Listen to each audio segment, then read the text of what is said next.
un sobrino de Amelia, no es entonces Amelia te trataba, aparte se separó, se divorció, se separó, pero ella con Amelia y con Susana, claro, viste, eso siempre hace que ahora está. Muy bien, tengan ustedes muy buenas tardes. En nombre del presidente del Colegio de Abogados, Departamento Fiscal Dolores, doctor Juan Pablo Cremonte, les doy la bienvenida. Por motivos de la agenda institucional, hoy no nos va a poder acompañar, pero nos desea una excelente jornada. Así que hoy vamos a dar inicio a la charla que está a cargo del doctor Mariano Natale. El doctor Natale es doctor en Derecho del Trabajo, Previsión Social y Derechos Humanos. Es coautor de la Ley de Procedimiento Laboral de la Provincia de Buenos Aires, 15.057. Es docente universitario de la UBA por concurso de antecedentes y oposición de las materias Derecho Procesal del Trabajo y Derecho del Trabajo. Es director académico y docente de la Fundación Sijuso. Es docente de posgrado en la Universidad Nacional de 3 de Febrero, en la Universidad Católica de La Plata y en la Universidad Nacional de Mar del Plata. Es director de tesis de maestría en Derecho del Trabajo por la Universidad de 3 de Febrero. Es árbitro de la revista Anales de la Universidad Nacional de La Plata. Director de publicaciones, Colegio de Abogados de San Martín.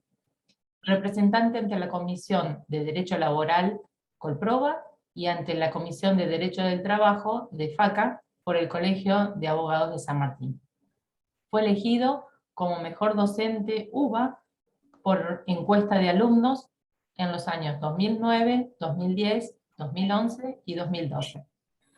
Es publicista y conferencista, así que le vamos a dar la bienvenida al doctor Mariano Natale. Hola Mariano, buenas tardes. Buenas tardes, muchas gracias. Bueno, ¿se me escucha bien? Espero que se escuche bien. Gracias, Natalia. Muchas gracias, doctor Saquela. Muchas gracias. Y por su intermedio le pido que le agradezca al Consejo Directivo del Colegio de Abogados de Dolores, a la Fundación Sijuso. Esta es una invitación que lamentablemente se hizo esperar. En su momento, el doctor Adrián Lamacchia, que tengo el mejor recuerdo de él, me invitó. Y por problemas, como se dice, de agenda, de invitaciones de otros temas, que otros compromisos que tenía antes, no pude aceptar. Luego vino la pandemia, se llevó unos cuantos amigos, entre uno de ellos el doctor Lamacchia, lamentablemente, que tengo, le reitero, el mejor recuerdo, un gran defensor de la colegiación, el doctor Lamacchia. Así que, y bueno, y las vueltas de la vida hizo que nos reunamos ahora por Zoom, no presencial como él quería. Así que, pero ya el doctor Saquera ya me anticipó que Dios mediante nos juntaremos de manera presencial, así que todo en su justa medida y en su tiempo. Así que es una invitación que, aunque parezca mentira, la esperaba y la deseaba, y les agradezco realmente poder estar con ustedes. Espérenme que mientras tanto voy admitiendo a más colegas, entre ellos el doctor Eduardo Lantela, que es compañero es un amigo, compañero del Colproba, pero es un amigo. Y los dos damos este curso. Yo doy la primera clase sobre riesgos, accidentes y enfermedades, lo doy, y él va a dar sobre enfermedades. Yo les pido que no se pierdan la clase de él, porque el que sabe es él. Yo tengo los títulos, el que sabe es él. Así que bueno, les voy a pedir permiso, les comparto la pantalla, así ya sin más formalismo ni preámbulos, arranco con la charla. Bueno, dice, ahora los participantes pueden ver su aplicación. Bien, ¿se ve bien ahí? Perfecto. Bien, gracias nuevamente por la invitación, tanto al Colegio de Abogados de Dolores como a la Fundación Sijuso. Esta es la clase que va a dar el doctor Eduardo Lantela, que es este curso de 2 jornadas sobre accidentes y enfermedades y los sistemas reparatorios. Así que bueno, es el mismo día, la misma hora. El mismo día, no, es el próximo miércoles a la misma hora por el mismo canal, como se decía antiguamente. Les dejo también esta invitación, que es para este curso por la Fundación Sijuso, curso de actualización de Derecho Laboral. Va todos los lunes a las 4 de la tarde. Tengo el honor de dirigirlo y el doctor Eduardo Lantela de coordinarlo. Así que miren, tenemos una cantidad de docentes. Si nombro alguno, sería injusto. Para mí es un orgullo haber podido lograr reunir con el doctor Eduardo Lantela a toda esta gran cantidad de personalidades del derecho del trabajo. Y cuando hablo de personalidades, no estoy diciendo que el que no está no lo sea, sino que es un orgullo poderlo haber conseguido esto. Es el primer curso que podemos dirigir y armar, son 28 docentes, así que no quiero mencionar a ninguno, simplemente voy a mencionar a uno solo que se lo merece, porque tiene 60 años de ejercicio profesional por la parte actora, siempre, que es el doctor Ricardo Cornaglia. Es el norte de cualquier laboralista que se precie de tal. El doctor Cornaglia va a estar el otro lunes disertando junto con otro gran un joven muy capacitado como el doctor Formalo. Así que bueno, pero estoy siendo injusto con el resto, con los otros 26, de que no estoy nombrando, simplemente por una cuestión de tiempo. Igual el PowerPoint se los dejo en el colegio para que lo puedan compartir y ver. Último aviso, una invitación.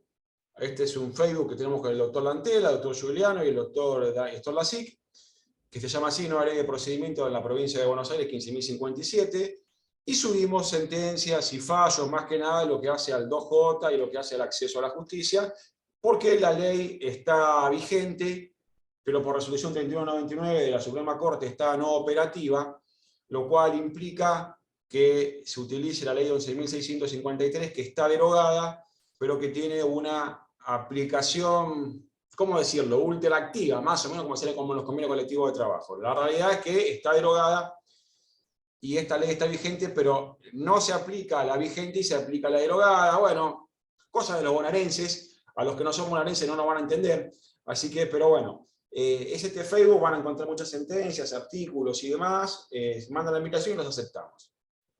Bien.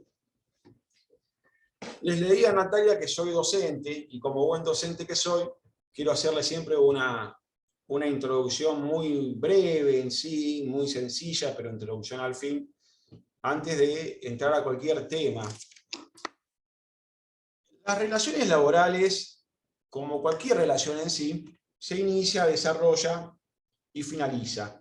Por el motivo que fuere, esto pasa también en el derecho de familia, uno se casa y bueno, igual Disney nos hizo creer que era para toda la vida, y bueno, y después cada uno verá, ¿no?, si es para toda la vida o no, lo que fuere.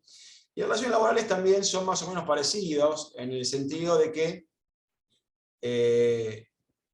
la idea propia de la ley de contrato de trabajo es que te jubiles y te regalen el reloj de oro cuando te ibas con la jubilación. Pero puede pasar que esa finalización no sea pacífica, que esa finalización sea conflictiva. Entonces, cuando existe un conflicto, lo que empieza a tallar es lo que se conoce como la teoría del conflicto. El conflicto en sí es una violación al derecho material, y en la vieja definición que daba de derecho Jean Vías decía que era el ordenamiento social justo.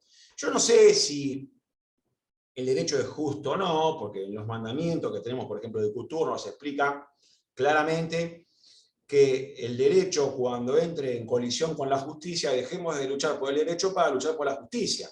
Entonces, fíjense, uno de los mandamientos del abogado es ese. Pero bueno, supongamos que el legislador tiene la mejor intención y quiere hacerlo lo más justo posible, pero a veces hay casos concretos que provocan injusticia al derecho. Salvo esos casos excepcionales, el conflicto, la teoría tradicional, la teoría clásica del conflicto, trae una triple alteración. Una alteración al derecho subjetivo, que es esa posibilidad que tengo de ejercer una garantía, y que afecta a mi derecho subjetivo, en este caso, en el ámbito laboral, en el sujeto de preferido tutela constitucional, conocido como la persona del trabajador.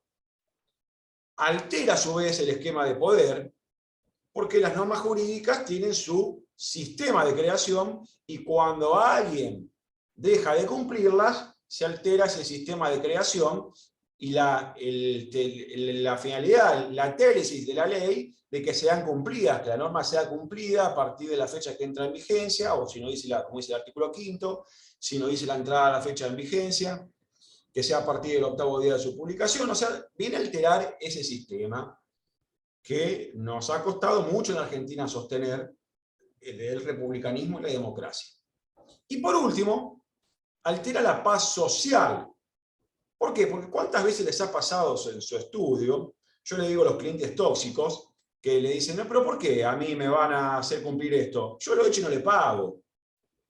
Entonces, o viene el trabajador y dice, mire, me echaron con la carta de documento, me echaron y no me pagaron, me despidieron y no me pagaron. Y creen esas personas que no cumplen y están bien que no se cumpla, total no va a pasar nada. Y uno le explica, no, mirá, a vos sí te va a pasar. A vos sí te van a ejecutar, vos vas a quedar rebelde si no te presentás, tenés que contestar demandas, vos te van a embargar. Entonces, acá empieza a tallar lo de, en el punto 2, que es dañino para un sujeto en especial y dañoso para la sociedad. ¿Para quién es? ¿Para quién daña? Porque imagínense que si todos creemos de que las normas jurídicas son simplemente un librito que no son para cumplirse, entonces caemos en la anomia, el incumplimiento por excelencia social. Entonces esta es la teoría clásica del conflicto. Lógicamente, no todos los conflictos, no todas las relaciones, como veíamos antes, terminan en la justicia. La última estadística que tenía era antes de la pandemia, que solo el 8% de las relaciones laborales terminaban de manera conflictiva. Y la mayoría de esos 8% no eran por accidentes o riesgo del trabajo en sí o enfermedades, lo que se conoce como infortunios, y aclaro ya desde ahora, está bien dicha la palabra infortunios, porque hay una teoría que dice que decir infortunios es solamente hablar de mala suerte, y no se trata de mala suerte, se trata de denunciar y de describir por una palabra exacta lo que es accidentes y enfermedades. Está bien dicho para accidentes decirle infortunio. Entonces, de esos infortunios no todo iba a ser judicializado, no todo va a ser judicializado, sino lo máximo que es judicializado son los despidos. Sin embargo, fíjense que los tribunales del trabajo están en su mayoría colapsados, por el motivo que fuere, no es un solo motivo, son varios, por el motivo que fuere, y solamente menos de ese 8% es lo que se judicializa. Entonces piensen, si el 100% de las relaciones laborales terminarían en conflicto, en judicialización, ya nos tenemos que dedicar a otra cosa nosotros. No, y los jueces se tendrían que dedicar a otra cosa porque no daría abasto nada de nada. Entonces, bueno, esta es la teoría clásica de los conflictos. La forma de solución para la teoría clásica de los conflictos tenemos en la autotutela, que es la posibilidad que cada uno tiene de poder resolver el conflicto por mano propia, que no está prohibida, pero está prescripta en el Código Civil, en el Código Penal.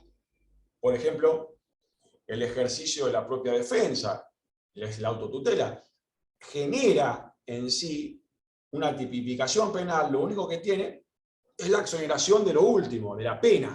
Pero no es que si yo cometo un delito, Dios no lo permita, ¿no? Pero si yo no cometo un delito en defensa propia, no es que no entro dentro del tipo. Sí, entro del tipo penal, lo que pasa es que tengo la exoneración.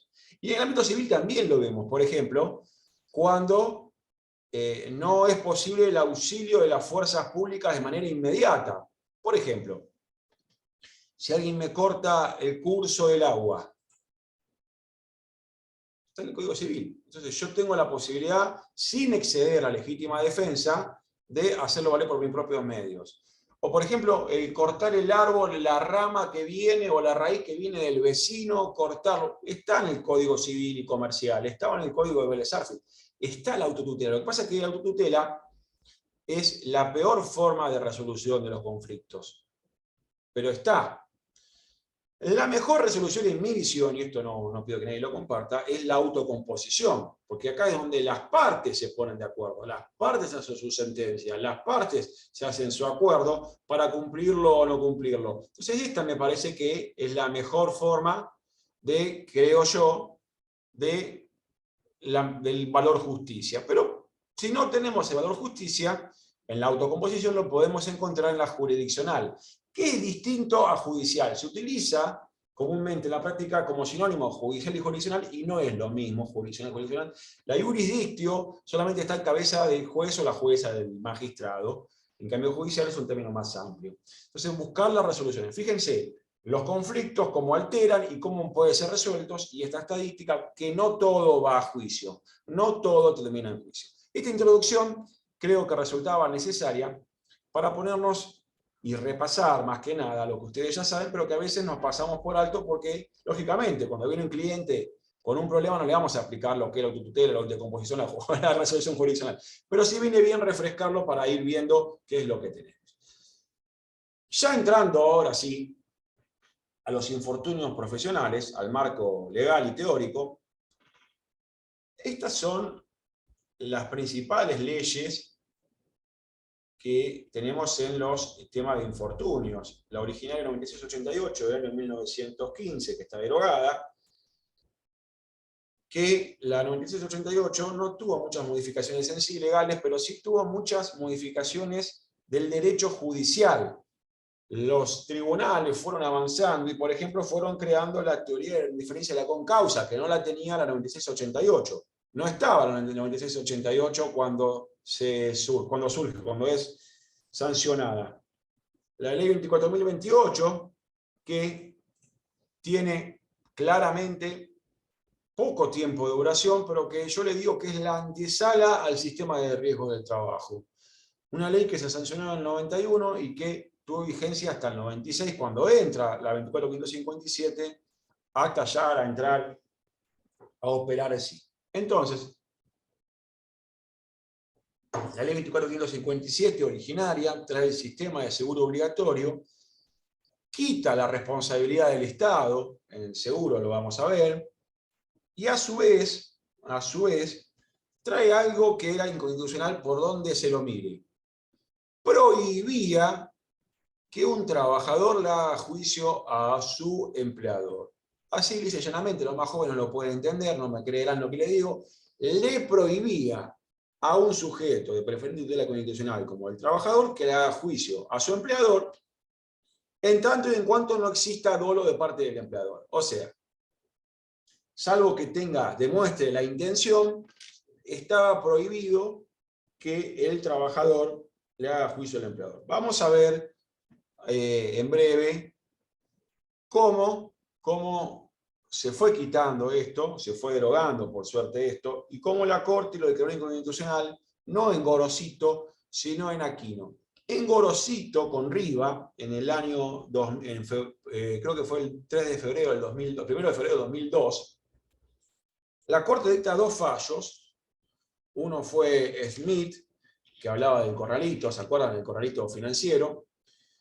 Y ese mismo día dicta el fallo Gorosito. El fallo Gorosito para los laboralistas no pasó inadvertido, para la sociedad en sí, pero para la comunidad jurídica no. En Gorosito, la Corte no dijo que era inconstitucional el artículo 39, inciso primero, no dijo eso, sino dijo que correspondía que para declarar la inconstitucionalidad de una norma, que es la última ratio, que se trate y se debata toda la prueba y que luego se declare, y que a priori no era inconstitucional, sino por eso lo reenvió al tribunal de origen a la Corte de Río Negro. Gorosito, el trabajador Gorosito, tuvo suerte, porque cuando logró la sentencia, la nueva sentencia, ya se había dictado Aquino en el medio. A veces, en la vida, también es bueno tener suerte. Así que fíjense lo que le pasó a Gorosito. Pero bueno, es más, siempre recomiendo un artículo del doctor Mario Ackerman, que se titulaba así: ¿pero qué dijo la Corte en Gorosito? Y este es el problema cuando un error prende en la comunidad jurídica o prende en la comunidad en sí. La Corte no decía que el 39.1 era constitucional, decía que a priori era constitucional en tanto y en cuanto no se demuestre en la prueba o por la valoración de la prueba en sí o en la sentencia que había sido inconstitucional para el caso en concreto. Porque ustedes saben que el sistema argentino de control de constitucionalidad es difuso. Cada magistrado tiene la posibilidad de decretar la inconstitucionalidad para el caso en concreto. En Argentina no tenemos un tribunal constitucional como tiene en España, por ejemplo. Pero sí cada juez lo hace para el caso en concreto. En cambio, el otro sistema de control de constitucionalidad es un tribunal solo el que puede decirlo y cambia para el resto de los habitantes de ese país y ahí sí, si la declara inconstitucional está modificando la norma. Pero bueno, no viene al caso, acá yo no quiero hablar de derecho constitucional, qué sistema es mejor o qué sistema es peor, los dos tienen mejoras y los dos tienen puntos a favor y puntos en contra.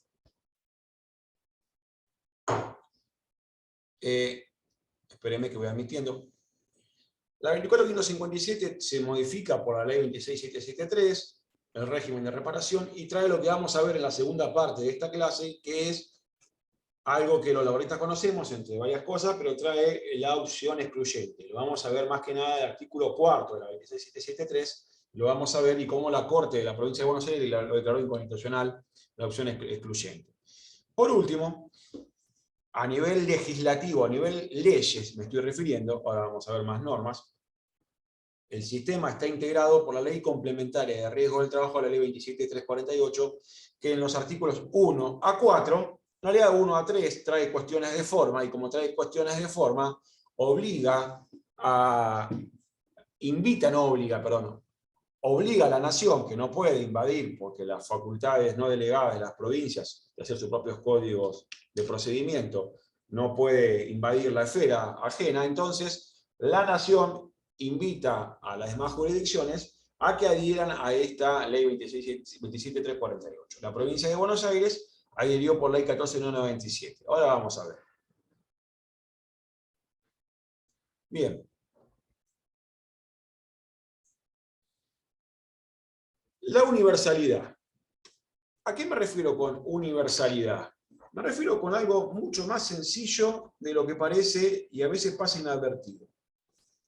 El artículo 2 de la Ley Contrato de Trabajo 20.744 dice: la vigencia de esta ley quedará condicionada a que haya aplicación, bueno, y queda sujeta, ¿Y a quién no se aplica? No se aplica, dice, a los dependientes de la administración pública, ya sea nacional, provincial o municipal, a las personas de casas particulares. Antes decía trabajo doméstico, que estaba mal dicho, no se domestica a las personas, se domestica si se puede a los animales, pero tampoco ni así. A los trabajadores agrarios sin perjuicio y demás. O sea, fíjense, de la ley y contrato de trabajo quedan excluidos los trabajadores estatales, la administración pública, casas particulares y trabajadores agrarios. Salvo la administración pública, que el Estado, ya sea nacional, provincial o municipal, quiera aplicar para sus trabajadores la ley y contrato de trabajo. Por ejemplo, si mal no tengo entendido, la obra social, el PAMI, aplica para sus trabajadores el régimen de contrato de trabajo, la ley 2744. Pero no está obligado a hacerlo. Bueno, esto es interesante, entender por qué el sistema de riesgo del trabajo es mucho más amplio que lo que trae la propia ley de contrato de trabajo. Porque tanto para los trabajadores del Estado, como para los trabajadores de casas particulares, como para los trabajadores agrarios, es aplicable la ley de riesgo del trabajo. Incluido hace un mes, salió la resolución, que creo que no la puse ahora acá, que a los socios de las cooperativas de trabajo también es aplicable la ley de riesgo del trabajo de manera optativa. ¿Qué quiere decir esto? Quiere decir que los socios por asamblea tienen el deber de tratar el tema, y si votan que, no a los empleados me refiero, sino a los socios de la cooperativa, quieren acogerse al régimen de la ley 24.557 y sus modificatorias, pueden hacerlo. Entonces fíjense que el universo que ocupa es mucho más amplio, el del riesgo de trabajo, que el del derecho individual del trabajo a través de la ley de contrato de trabajo. Pero sin embargo, los excluye del sistema a los trabajadores con dos requisitos. La ley complementaria 27.348 excluye a estos trabajadores: a los trabajadores que no estén registrados, y a su vez que no estén registrados y que su empleador, parezco Chuchuhualpi, ¿no? Haciendo así, y que su empleador no tenga una aseguradora de riesgo de trabajo contratada.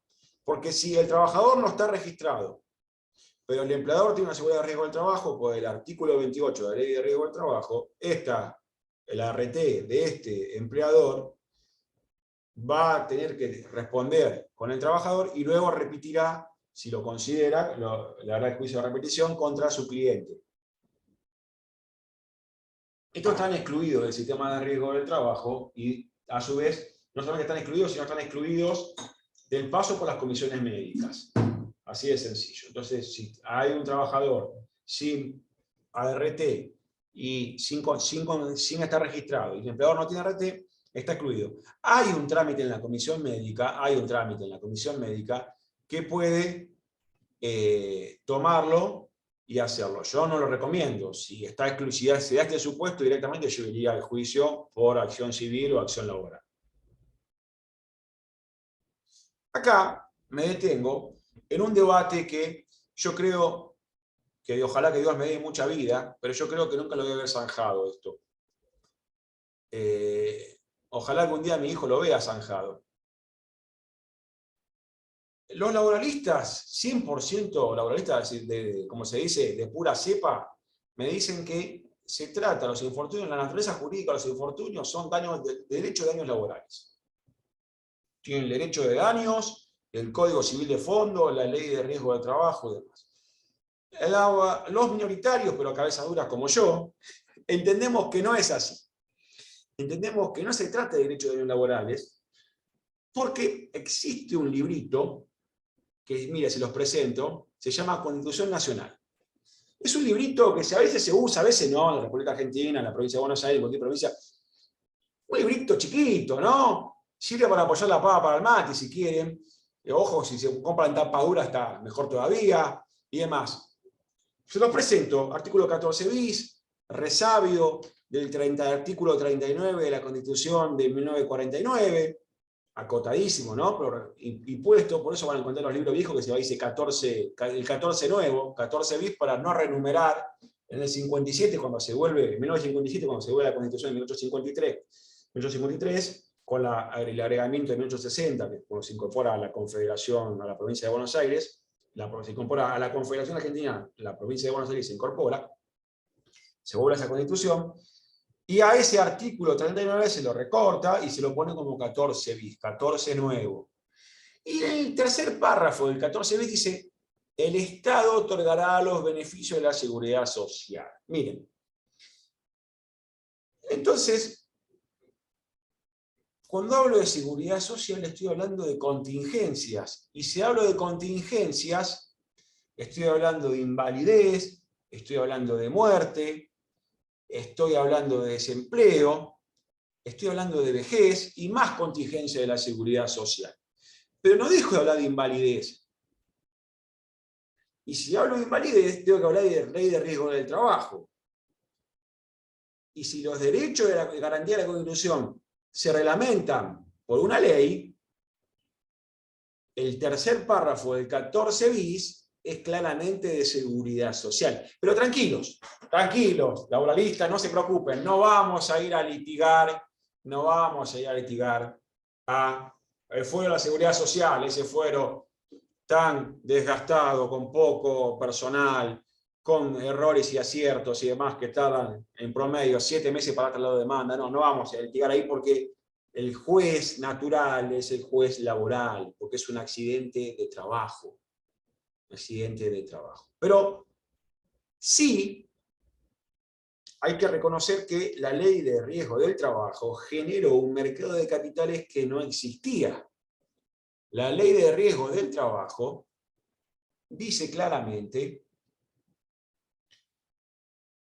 que le quito la responsabilidad al Estado a través de los hospitales públicos, le quito la responsabilidad a las obras sociales sindicales y se las pongo en cabeza de una ART, que es una empresa que tiene fin de lucro y que generó la propia ley, porque no existían en las leyes anteriores, o sea, un mercado de capitales, ¿se entiende? Es la ley la que genera un mercado de capitales que son asegurados de riesgo del trabajo. Pero yo no estoy en contra del mercado de capitales, al contrario, ¿cómo voy a estar en contra del mercado de capitales y del mundo capitalista? Me encanta la Coca-Cola. Fíjense, ¿cómo voy a estar en contra de eso? Pero sin embargo, a lo que voy es otra cosa. El Estado, cuando no asume sus responsabilidades, hace leyes que tienen varios errores. Y vamos a verlo. Pero no es que soy antisistema, sino que, les reitero, hay un librito que se llama Constitución Nacional que dice el Estado otorgará. Después debatimos si es el Estado, una RT, quien fuera. El tema es que el hospital público está desbordado, la obra social sindical no quiere tomarlo al trabajador porque es una RT, la prepaga le dice que no porque fue un accidente laboral y el trabajador en el medio de un lado a otro. Entonces, si sacamos a las ART, fíjense si ya hoy día el trabajador es peloteado, el sujeto de preferencia tutela condicional, con una discapacidad cuesta, o una incapacidad cuesta, próximamente hacer discapacidad, le quitamos del sistema, ¿qué favor le hacemos? Ninguno. Ninguno. Entonces, pero recordemos que era un librito. Úsenlo cuando quieran, pero se llama Constitución Nacional. Entonces,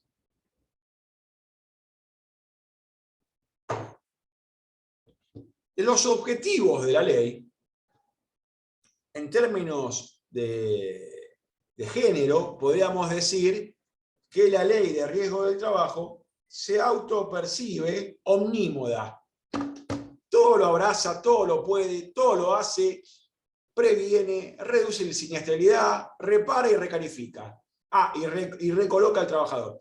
Es omnímoda, todo lo abraza, todo lo puede, todo lo tiene, se autopercibe así, se autodefine así. Está bien que así lo haga, con que haga un 60% de lo que todos esperamos en la ley de riesgo del trabajo, ya está, ya firmamos donde hay que firmar, diría mi socio, ¿no? ¿Dónde hay que firmar que ya nos vamos? Pero bueno, estos son los objetivos centrales en el ámbito de aplicación de la ley de riesgo del trabajo. Prevenir, reducir, reparar y recalificar. Contingencias cubiertas y no cubiertas. Bueno, vamos a verlo. El accidente profesional. El accidente profesional es el accidente, es el hecho súbito y violento, ahora vamos a verlo, que puede darse en el hecho o en ocasión del trabajo. Yo voy admitiendo, Natalia, a los que me aparecen a mí acá. Yo, si puedo, le doy el mouse. Si se me escapó porque estoy justo mirando para el techo. Así que, pero. Sí, Mariano, por favor. Dale, gracias. Igual yo soy docente, saben que en la Universidad de Buenos Aires siempre yo estoy acostumbrado a dar la clase con la puerta abierta. Entonces a veces se levantan, van, vienen, y yo sigo hablando solo. Esto más o menos lo mismo, como que vayan, vengan, van, vienen, es lo mismo. Nada más que es un clic, allá es otra cosa en el aula. Así que bueno, entonces, el accidente profesional en el hecho de una ocasión. En el hecho es, estoy trabajando propiamente y se me viene el techo abajo.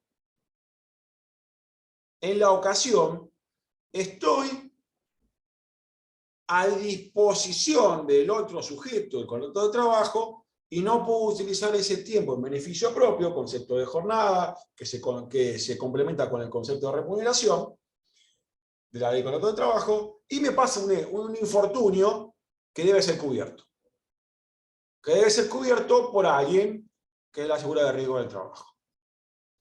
Y una enfermedad profesional, que lo van a ver con el doctor Lantera, tranquilo, no, Eduardo, quédate tranquilo, no voy a hablar de enfermedades profesionales, así que quédate tranquilo, Eduardo, pero la enfermedad profesional que la tengo que ir contrayendo a medida que voy trabajando y voy a tener ciertas cuestiones que acreditar, factores de exposición, la antigüedad en el empleo y demás, la capacitación que recibe, pero con eso la semana que viene, con el doctor Lantera, van a ver enfermedades profesionales, las listadas y no listadas. Así que, Eduardo, te dejo la vara bien arriba para que vos les explique lo que a mí no me gusta explicar. Bueno, sigamos. Entonces, ¿qué no cubre? Bueno, reparaciones itinerarias por otras vías. Las otras vías son las civiles. Sin embargo, la ley 26773 autoriza a las empresas y a las ART a ofrecer un nuevo seguro para cubrir reparaciones no cubiertas por la ley de riesgo del trabajo. Y no cubre enfermedades no listadas en tanto y en cuanto el trabajador no haga todo el camino que van a ver la semana que viene con el doctor Lantela ante la Comisión Médica Central para que se lo incorpore a esa enfermedad no listada del baremo, que yo les anticipo que es inconstitucional el baremo, pero que la Corte, decía con Unilever, la Corte de Nación no lo trató el tema, lo van a abrir con Lantela, para no spoilearlo, como dicen los jóvenes. Entonces, pero bueno, entonces, este es el sistema de accidentes profesionales. ¿Qué se cubre? ¿Qué no se cubre? ¿Qué está dentro? ¿Qué no está dentro? Bueno, la técnica legislativa de la ley 24.157, lo voy a decir lisa y llanamente, es horrorosa, es pésima. Si una ley tiene 570 normas que la complementan o modifican, y porque la ley está mal hecha. Y claro esto. Si una ley tiene 570 normas, ya sea resoluciones, disposiciones, decretos, leyes y todo compendio normativo que se le pueda ocurrir, 570, la verdad que está muy mal. Les aclaro algo. Empiezo por casa. No existe abogado o abogada que pueda conocer 570 normas que complementen esto. Esto es imposible. Esto sí, no existe, no hay posibilidad de conocer el sistema. El tema está dado acá, que la lapicera la tiene la Superintendencia de Riesgo del Trabajo.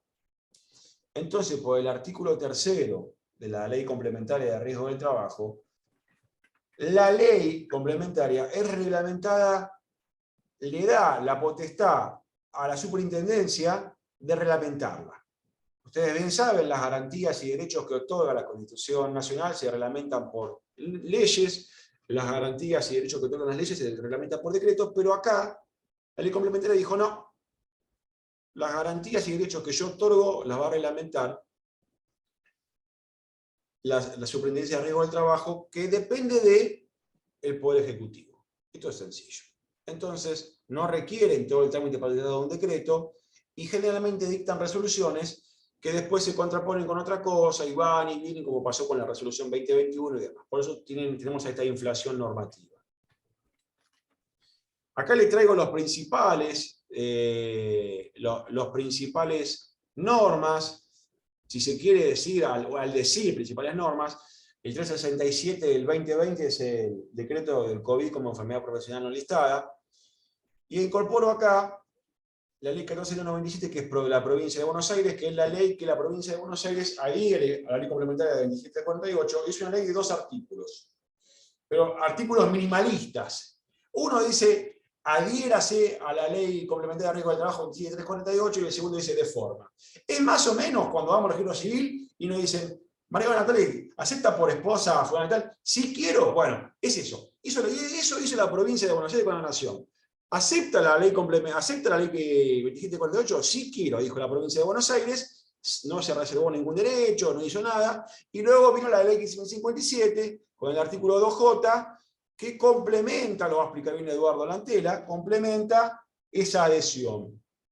El paso por las comisiones médicas es obligatorio, según Marchetti, según Pogonza.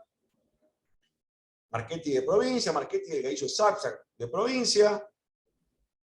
Pogonza del año pasado, septiembre del año 2021, del Corte de Nación, pero lo complementa esa adhesión de cómo tenemos que ir al juicio luego de pasar por comisiones médicas. No confundir revisión con recurso.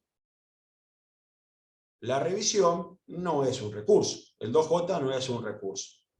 Los tribunales no son la alzada de la Superintendencia de Riesgo del Trabajo. Uno depende del Poder Ejecutivo y otro es el Poder Judicial. Si creemos que el Poder Judicial es el órgano de la alzada del Poder Ejecutivo, bueno, entonces no entendemos el sistema constitucional, que hay 3 poderes del Estado y demás. Estamos mezclando todo. Todas las resoluciones administrativas, pero todas las resoluciones administrativas son realizables en sede judicial. Esto no hay duda. Toda disposición administrativa puede ser realizada en sede judicial. Lo explica Gordillo, lo explica todo administrativista. Todo, no quiero dejar de mencionar a ninguno más, pero está bien, todo administrativista. Ahora es cómo la vamos a revisar. Con recurso, como dice la Ley Complementaria de Riesgo del Trabajo, en el artículo 1, el artículo 2 de la 2748, o lo vamos a revisar con una demanda amplia, una demanda ordinaria que marca el artículo 2J de la Ley 1557. Bueno, esto es claro. La provincia de Buenos Aires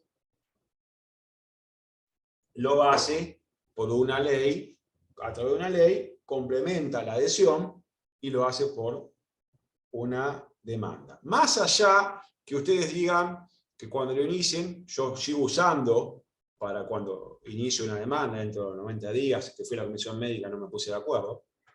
Hoy fui a una comisión médica, tuve audiencia en la comisión médica y no discutí con nadie, fíjense. Salí contento diciendo, fui a una comisión médica, no me peleé con nadie. Me trataron bien, no me... Bueno, de todas formas, allá de eso, tampoco voy a pelearme con nadie, ¿no? No me gusta que un médico me hable de derecho, como yo tampoco le hablo de medicina al médico, pero bueno, está el médico diciéndome, no, doctor, esto está prescripto, y digo, no, mire, cuando me empieza a hablar de derecho y el médico empieza a decir que está prescripto, yo me pongo como un gato cuando ve a un perro, se le eriza todos los pelos. Bueno, lo mismo, le digo, mire, doctor, yo no sé, yo no diagnostico, yo no agarro un talonario diciendo, tomate Lexotanil, tomate esto, tomate lo otro. Le digo, usted no lee derecho y punto, doctor. Bueno. Pero bueno, todo esto se confunde en las comisiones médicas. Bueno, pero no quiero hablar de comisiones médicas ahora, pero es lo que pasa. Entonces, más allá de eso, la provincia de Buenos Aires lo complementa y cuando iniciamos el trámite, yo sigo poniendo accidente o enfermedad, que son los viejos rubros. Ya me olvidé los números de la planilla de Inforec, pero tienen a su vez el de revisión. Algunos tribunales mandan a recaratular, otros no, pero tienen el sistema de, dice, revisión de comisiones médicas. Que sea revisión no significa, le reitero, que sea recurso. No es recurso, es necesario ofrecer prueba y demás. Una aclaración, por las dudas. Más allá de lo que yo piense, lo mejor es que a la comisión médica vayan con una demandita, con una demanda, donde ofrecen toda la prueba y piden todos los daños. Daño psicológico, el daño moral, el daño patrimonial, el lucro cesante, todo lo que a ustedes se les ocurre, ya para que luego hagan la acción civil o hagan la acción de ley de riesgo del trabajo, ya lo pidieron. Porque les puede tocar, una teoría muy minoritaria, por suerte, pero existen tribunales en la provincia, yo tengo uno en el departamento judicial en el litigo, que entiende que si yo no lo pedí en comisión médica no puedo pedirlo luego. Así que lo tengo en la corte, el expediente, esperando que la corte diga. Así que bueno, duerme el sueño de los justos, pero lo cierto es que pueden dejar a un trabajador sin un rubro, por ejemplo, un daño psicológico. Y no tengo la posibilidad de iniciarlo nuevamente. En el caso que yo les digo, no es que yo lo pedí mal en comisión médica, sino que el trabajador fue con el patrocinio jurídico de una universidad en un momento, y cuando finalizó el reclamo en comisión médica no lo asistieron, no lo dejaron, le dieron la mano y le dijeron hasta luego. Gracias, hasta luego. Entonces ahí me vino a ver y ya estaba con el auto de clausura, no tenía posibilidad ya de volver a la comisión médica. Por eso, insisto, que el convenio de Colproba con la SRT del patrocinio jurídico gratuito para las comisiones médicas, para aquellos trabajadores que no tienen abogado de confianza, es importantísimo.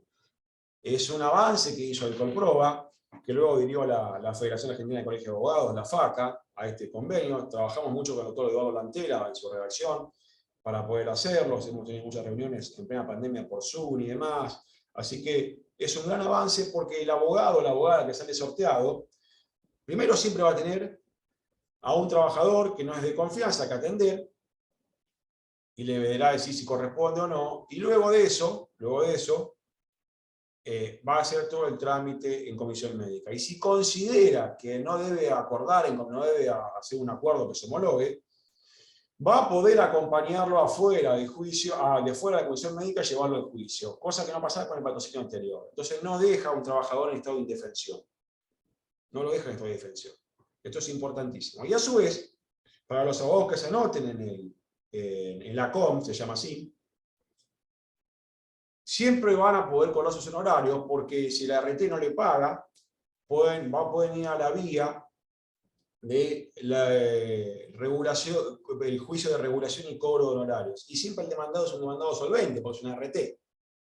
Entonces, aun cuando salga 0% de incapacidad, su trabajo lo hicieron. Entonces, eso te merece reconocimiento de honorarios. Bien. Acá les paso rápido, principales fallos de la Corte de Nación. El último es Pogonza, pero tenemos Espósito, Gorosito, Aquino, bueno, Liosco. Liosco y Cachán es el mismo día, y es sobre la opción excluyente. Lo vamos a ver en la segunda parte. Voy a ir apurando porque noto que se me va la hora y tengo varias filminas, así que bueno. Bueno, concepto de accidente profesional, ya sea profesional y initial. Todo acontecimiento súbito y violento ocurrido por hecho o ocasión de trabajo, como dijimos, y acá ya define el itinerario, dice, en el trayecto entre el domicilio del trabajador, lugar de trabajo, siempre y cuando no identificado, no bien interrumpido o alterado dicho trayecto por causas ajenas y demás. Y ahí empieza todo un detalle, como que yo tengo que explicarle y decirle a mi empleador, mirá, yo le tengo que decir a mi empleador, mirá, mañana no me voy del trabajo a mi casa, mañana paso un ratito por la casa de mi amante, anotá, que paso por la casa de fulanita de tal, por si tengo un accidente, ¿viste? Y después me voy para mi casa tranquilito. Todas estas cosas alteran el orden de cualquier persona, pero así está. Igual vamos a ver algún ejemplo que le voy a traer de verdad. Pero esto es la necesariedad de que el trabajador debe declarar por escrito ante el empleador dentro de 72 horas antes de modificar el trayecto que va a ir a estudiar, que va a la facultad, o que va donde fue, al colegio, donde fuere, o a atender a un familiar enfermo o no conviviente y que debe presentar certificado. O sea, todo un desgaste innecesario. Y algo más. La ley dice en que el trayecto del domicilio del trabajador es el lugar de trabajo, pero no dice el lugar de trabajo y el domicilio del trabajador. ¿Se imaginan por qué es esto? Porque estadísticamente estaba comprobado en el 94 que la mayor cantidad de accidentes en itinerario era el de regreso, no el de ida. Se incorporó, como pasó con la 96-88, con las sentencias judiciales, el de regreso. Pero fíjense. Bien, entonces a esta altura, habiendo visto la definición, corresponde preguntarse si la intoxicación de gas puede ser considerada accidente. Si todo accidente de trabajo es el hecho o acontecimiento súbito y violento, la pérdida de gas, el monóxido de carbono, es un accidente, pero ¿lo tengo que considerar accidente, sí o no? Si no es un hecho súbito y violento. No me pisó un colectivo 60 fuera de línea. No me pisó un Fiat 125. No. Empieza a perder gas y me intoxico. No es súbito ni violento. Enfermedad profesional no es. ¿Qué es la pérdida de gas?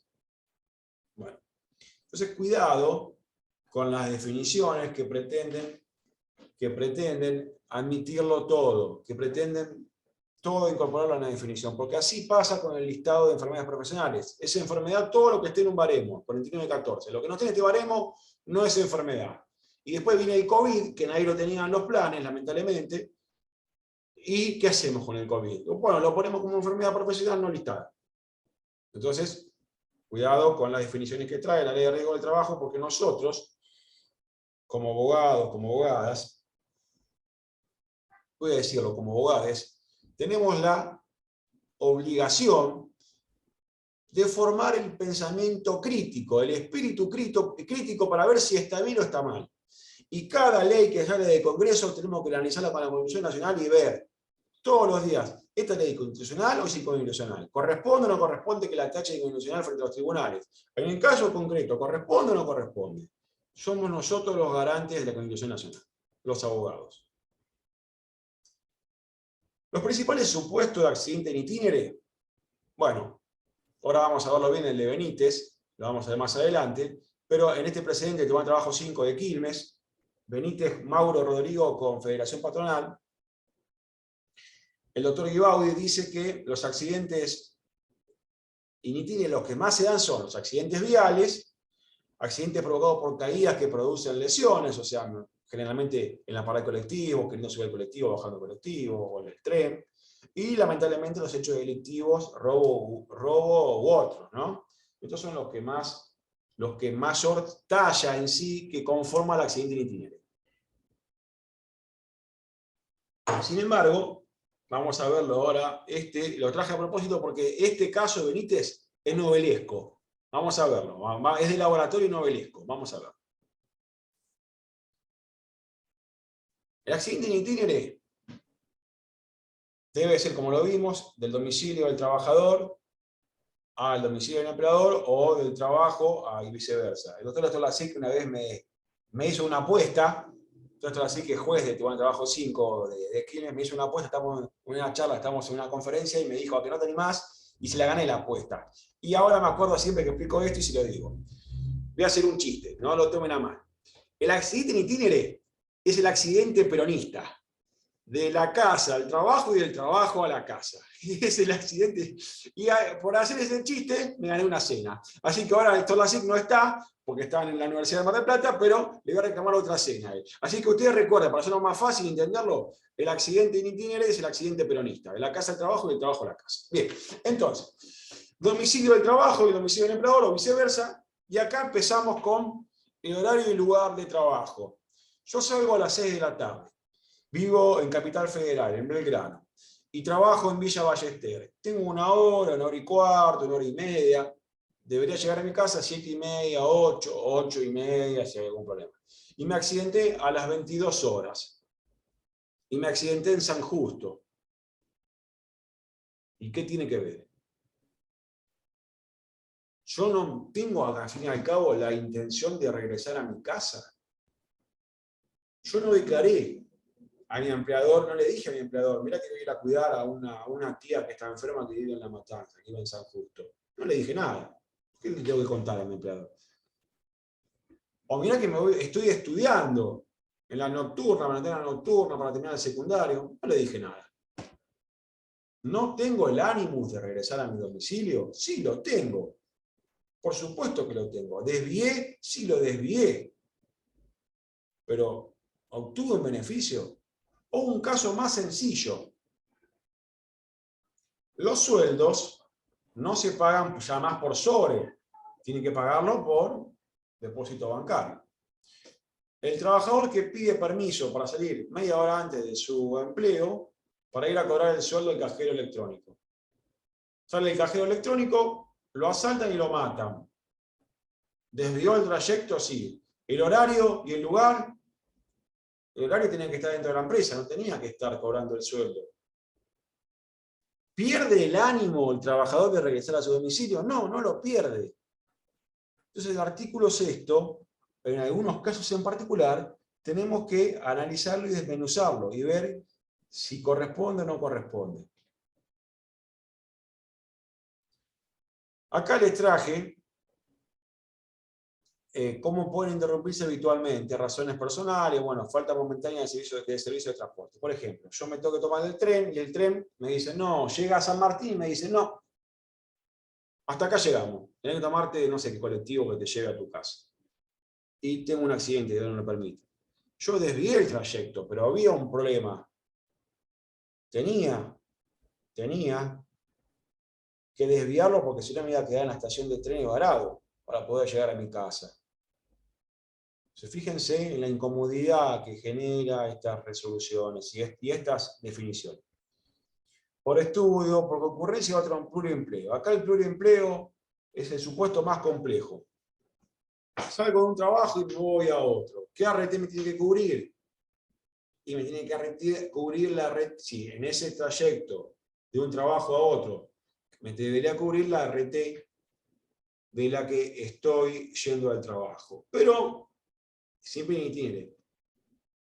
El problema se da cuando se trata de un trabajador eventual. El trabajador eventual de servicios eventuales tiene un contrato de trabajo por tiempo indeterminado con prestaciones discontinuas con la empresa de servicios eventuales. Esa empresa de servicios eventuales, entre comillas lo coloca, lo digo entre comillas, lo reitero, en una empresa usuaria.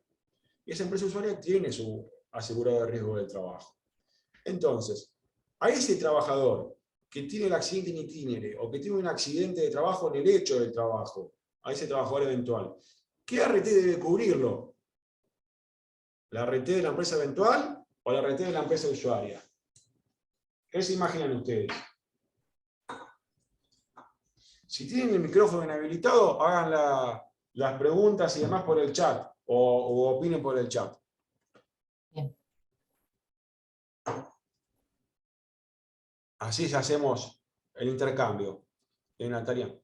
Entonces, es la RT que tiene que cubrirlo, es la RT de la empresa usuaria, no de la empresa de servicios eventuales. Porque la empresa, primero porque es un decreto, del año 2014, ya me olvidé el número, para variar, pero a su vez, por algo sencillo.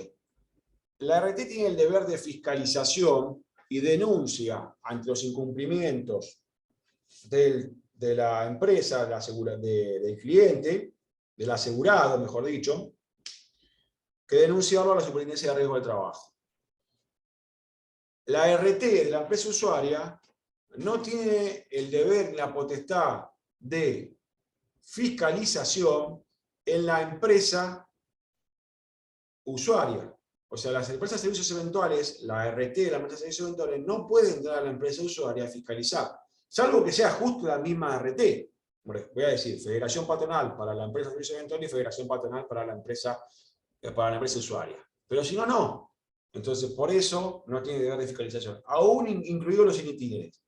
Así que bueno, esta imagen que le traigo de esta atleta que desvió el trayecto porque venía en una maratón, venía muy bien y se indispuso y los dolores menstruales la imposibilitó seguir, desvió el trayecto. Así que por eso le traje, porque ¿qué imagen le podía traer de desviar el trayecto que tiene que ver la atleta? Bueno, es por eso.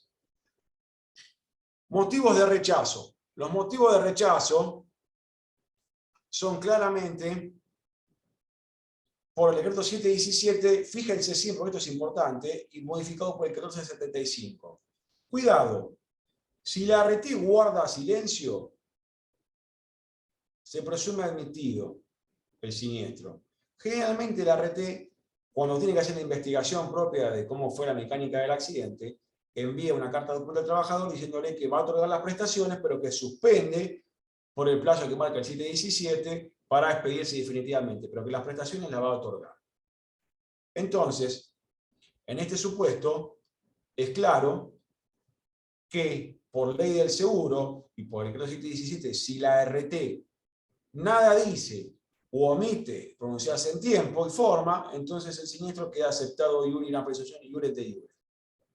Los rechazos generalmente son desvío de camino, fuerza mayor o dolo del empleado. O sea, tuvo intención de lesionarse, de autoflagelarse. Entonces, eso es generalmente los motivos de los rechazos de la RT. Pero tengan en cuenta que la RT debe pronunciarse. Si no se pronuncia, se entiende la aceptación tácita del siniestro. Bueno, ahora sí.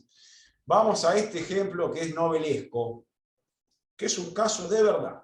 Benítez, Mauro, Rodrigo, Confederación Patronal. ¿Qué pasó con Benítez, con Mauro? Bueno, parece ser que Mauro frecuentaba a la mujer de su tío. Entonces, y trabajaban con su tío en el mismo lugar, eran los dos empleados. Así parece ser la cosa.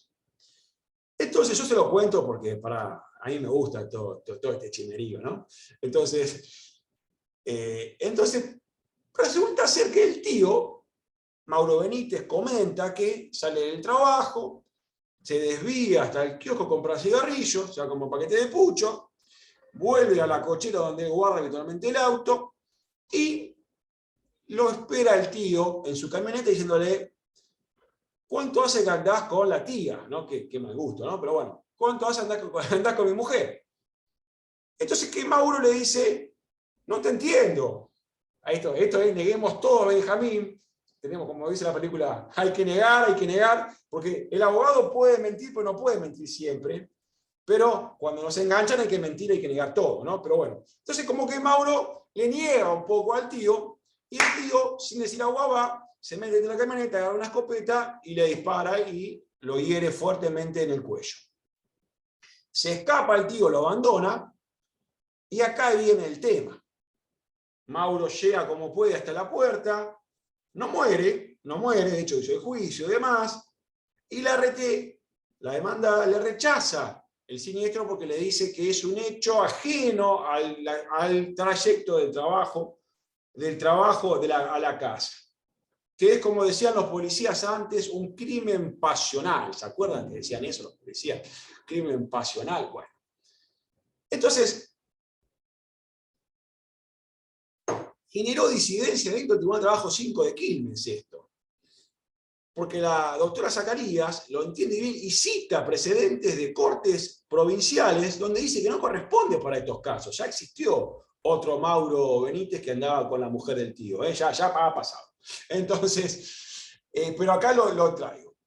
Entonces ella cita precedentes que dice que tiene que eximir el cargo al ART porque no tiene ninguna responsabilidad, porque haciendo hincapié en el suceso protagonizado por el accidente, se trata de un particular no relacionado con el trabajo. Sí, es cierto, no relacionado con el trabajo, pero si yo estoy yendo de mi casa al trabajo y me asaltan, tampoco es relacionado con el trabajo. No está relacionado con el trabajo. Acá, bueno, lógicamente hubo una causa penal y Mauro Benítez no puede escaparse de lo que es la causa penal, ¿no? Lógicamente nadie está obligado a declarar en su contra, pero bueno, Mauro comentó todo lo que pasó y demás. No sabemos si fue cierto que Mauro andaba con la mujer del tío, no sabemos. Yo lo único que digo, habiendo tantas mujeres justo, bueno, no viene el caso. Entonces, pero bueno, supongamos que fue como dice Mauro, que lo que pasó y demás. Entonces, y ahí se arma el debate, y ustedes, si estaríamos presenciales, yo los haría opinar uno por uno. ¿Por qué consideran que es accidente in itinere, accidente de trabajo y por qué no? Entonces, pero estamos por Zoom. Así que, pero es interesante porque es real este caso. Ahí está, lo buscan en la MEP, que trabajo 5 de Quilmes, ahí está el número de expediente y todo. Bueno, la primera jueza que tuvo que votar, la doctora Zacarías, con muy buen fundamento, dijo que no correspondía. Sin embargo, los otros dos jueces, el doctor Estolasic y el doctor Ibaudi, hicieron lugar al reclamo y dijeron que sí, que era un accidente en caso in itinere. Pero fíjense esto, lo que dice el doctor Ibaudi. Dice, la salida del trabajo del actor en el horario normal y habitual, diario, y el hecho del saber al agresor, o sea, claro, el agresor era el tío, pero estaba en el trayecto, sí, lo desvió mínimamente, fue con cigarrillo y volvió. Fue al lugar donde estaciona siempre, sí, donde estaciona siempre. Y ahí hace la incidencia del trabajo en el daño causado. ¿Dónde pasó? Pasó en el trayecto propio. No pasó 3 horas después, no pasó en un lugar distinto, no pasó un día no laborable para el joven Mauro y su tío. Pasó saliendo del trabajo. Pero, o sea, el tío que trabajaba con él sabía perfectamente que lo podía esperar en ese lugar porque lo iba a encontrar en ese lugar. Lo pergenió y fue a buscarlo donde sabía que lo iba a encontrar. Entonces, utilizó al trabajo, a la herramienta trabajo para dañar. Entonces, si tuvo ese elemento volitivo, el agresor, supongamos que fue así como comenta, entonces, ¿por qué excluirlo de un accidente in itinere? Yo no lo veo, la circunstancia, más allá de la subjetividad propia y el pasionalismo que cada uno quiera ponerle a esto.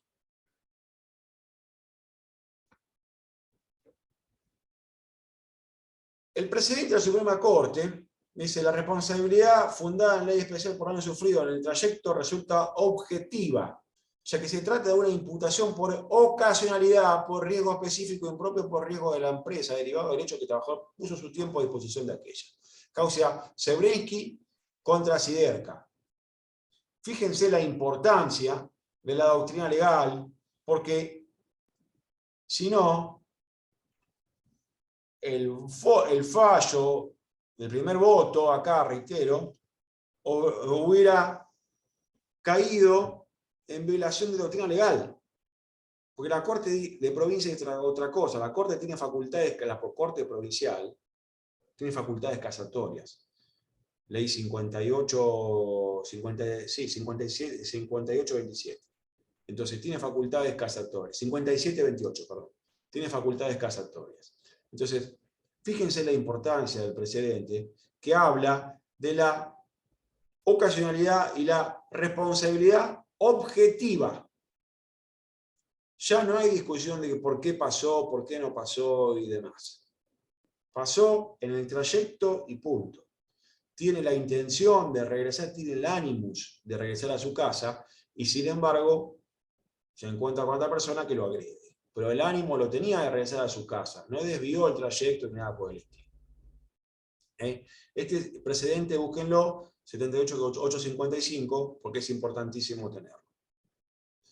Acá, esto es un caso que me contó el doctor Ricardo Cornaglia,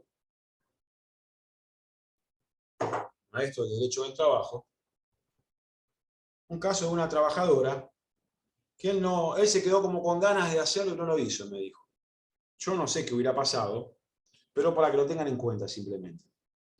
Una trabajadora de Quilmes me dijo que vivía en una villa de un asentamiento, una villa de emergencia, trabajaba en un hotel de lujo en Capital Federal, y salía del hotel a las 2 de la mañana.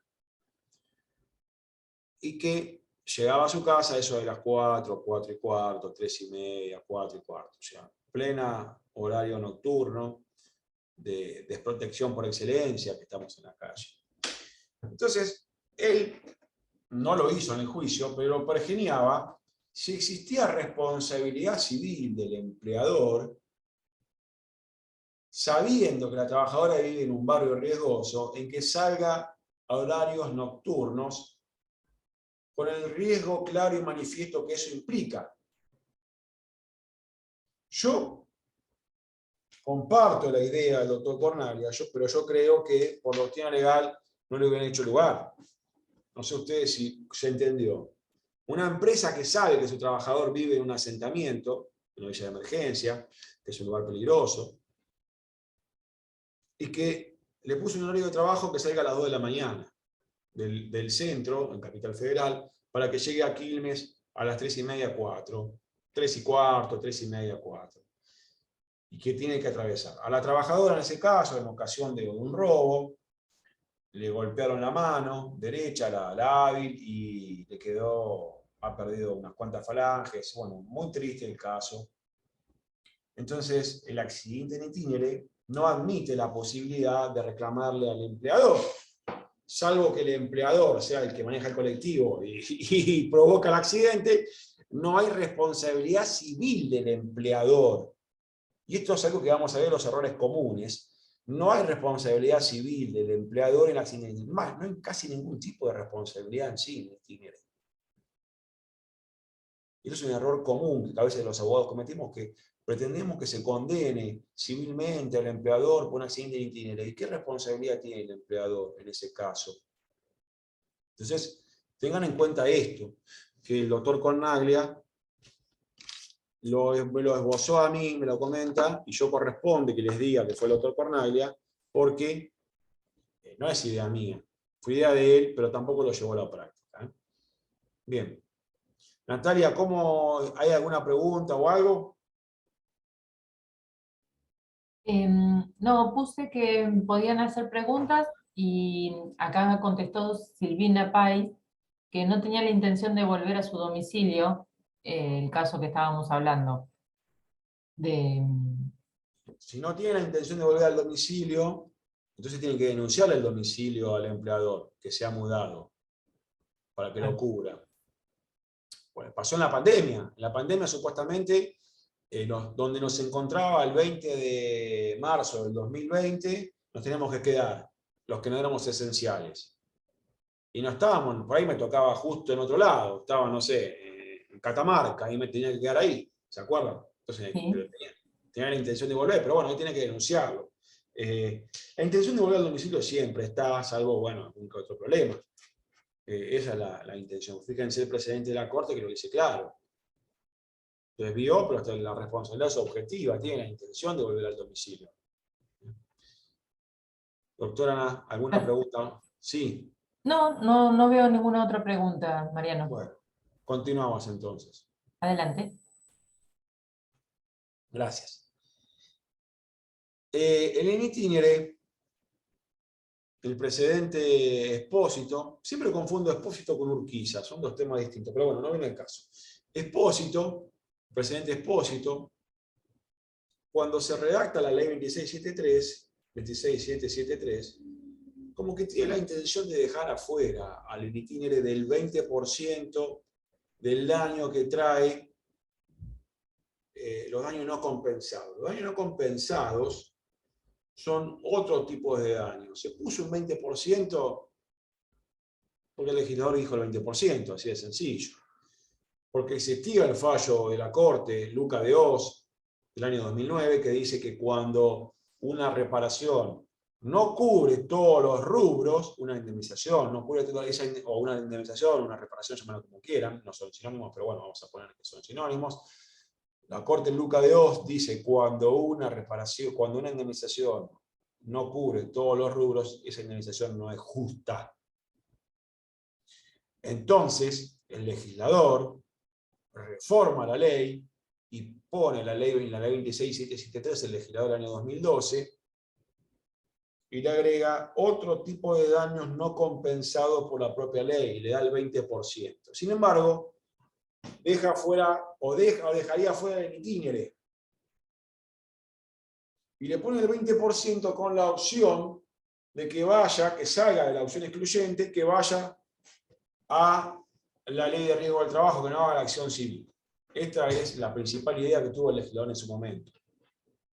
La Corte, en Expósito, dijo que no corresponde aplicar el artículo 3º, la reparación que trae el artículo 3º de la ley 26773, a los accidentes en itinere. Expósito, Dardo, Luis, con Provincia de Buenos Aires. Errores procesales comunes que se cometen en las demandas, que cometemos, cometemos en las demandas, son plantear demandas por acción civil contra el empleador por accidente en itinere. Ustedes tienen que pensar en los 4 presupuestos de responsabilidad que genera y que tengo que probarlos en un juicio, los presupuestos de responsabilidad. En itinere se da el daño, hay un factor de atribución, hay un nexo de causalidad, hay una culpa, y todo eso en cabeza de un sujeto de relación laboral que es el empleador, y no. No. Lo que hay es una puesta a disposición del trabajo, del tiempo del trabajador, ni siquiera en beneficio del empleador, sino que está en una de las dos ni tampoco propio, pero está yendo al trabajo, y no es que el empleador dispone de ese tiempo en su beneficio. Entonces, corresponde que por alguien sea cubierto. Y ahora, con fallo de la Corte, con fallo, sí, la Corte de la Cámara de la semana pasada, se incluye, ya no es solamente desde que el trabajador cruza el umbral de su casa, sino desde que, por ejemplo, vive en un 7º piso y bajando una escalera tiene un accidente con intención de ir al trabajo. Dentro del propio edificio donde él vive, salió de su departamento, se cae y tiene intenciones de ir a la casa, al trabajo. Tenía el animus.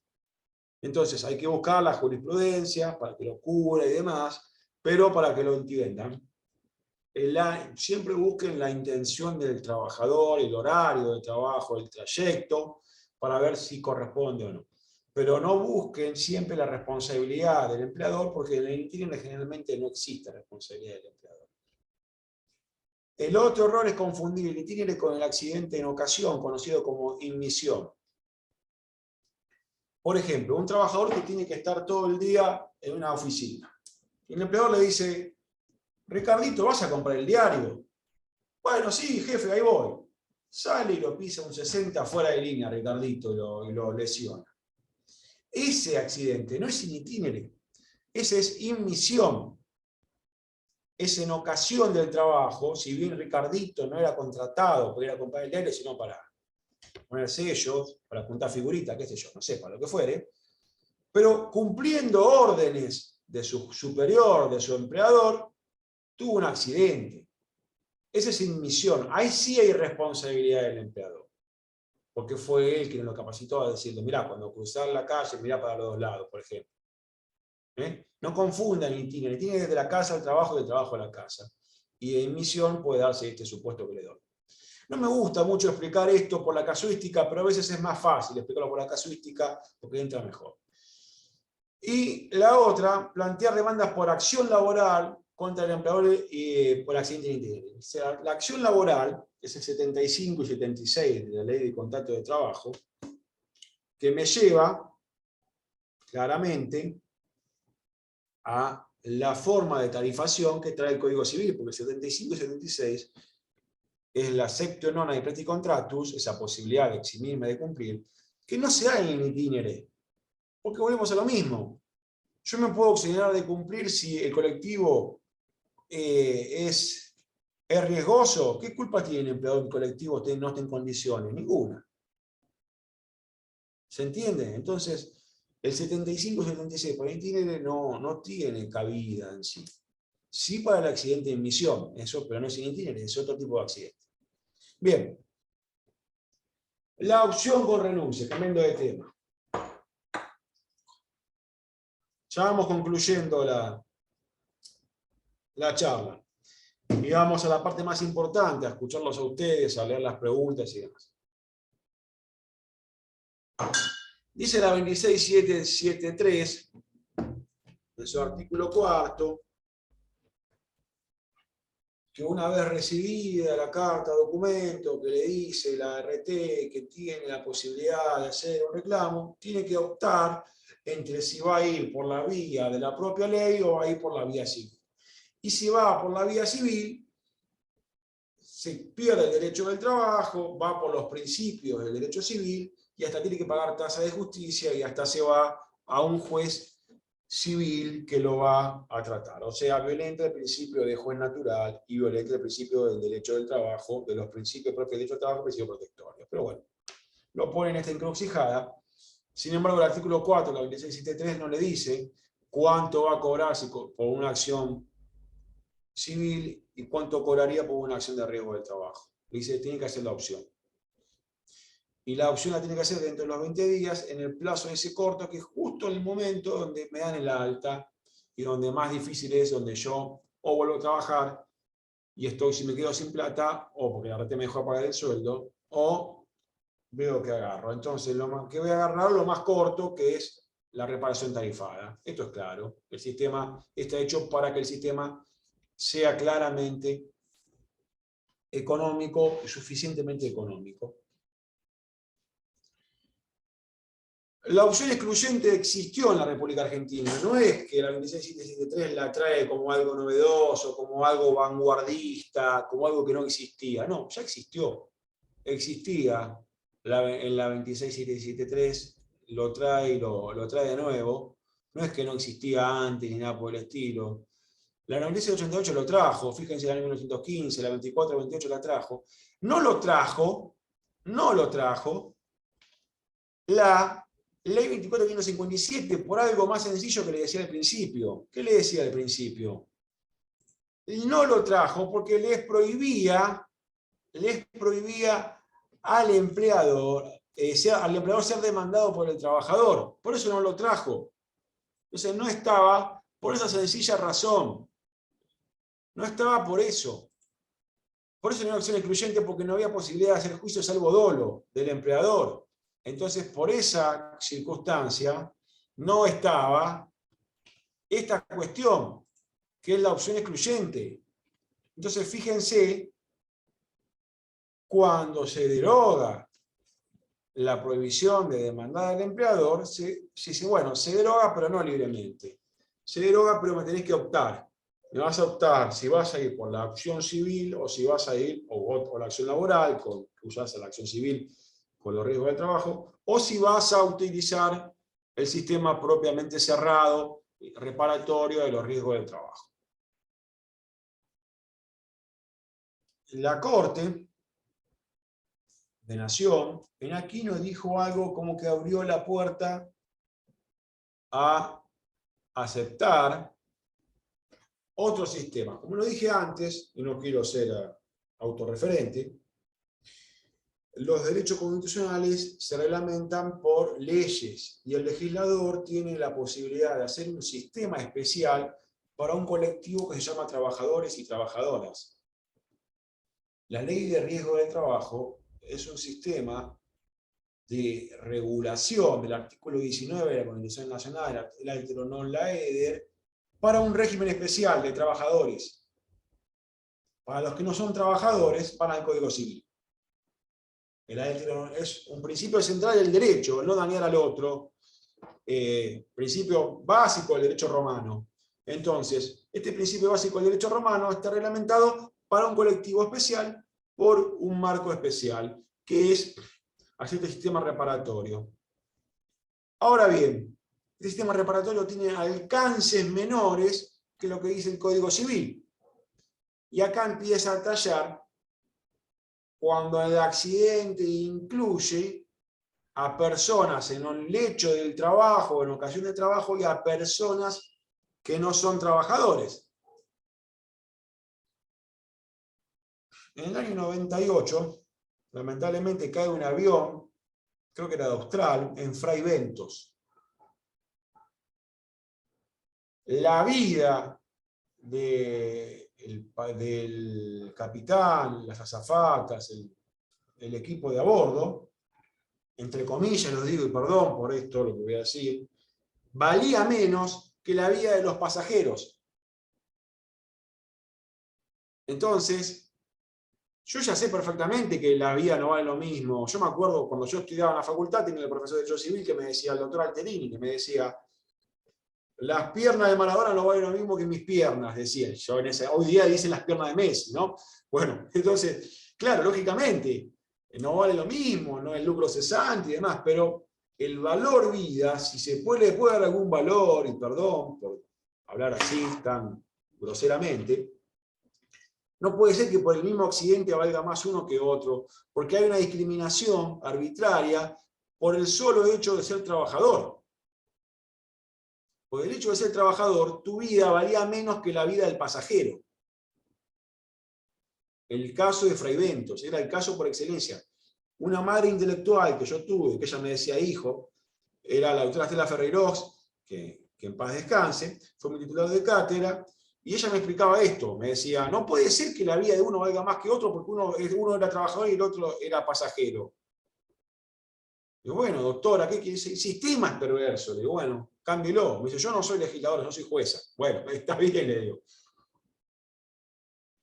Entonces, hay hechos que demuestran la injusticia del sistema. Y en ese caso, como decía Couture, cuando el derecho entra en conflicto con el valor justicia, peleen por el valor justicia.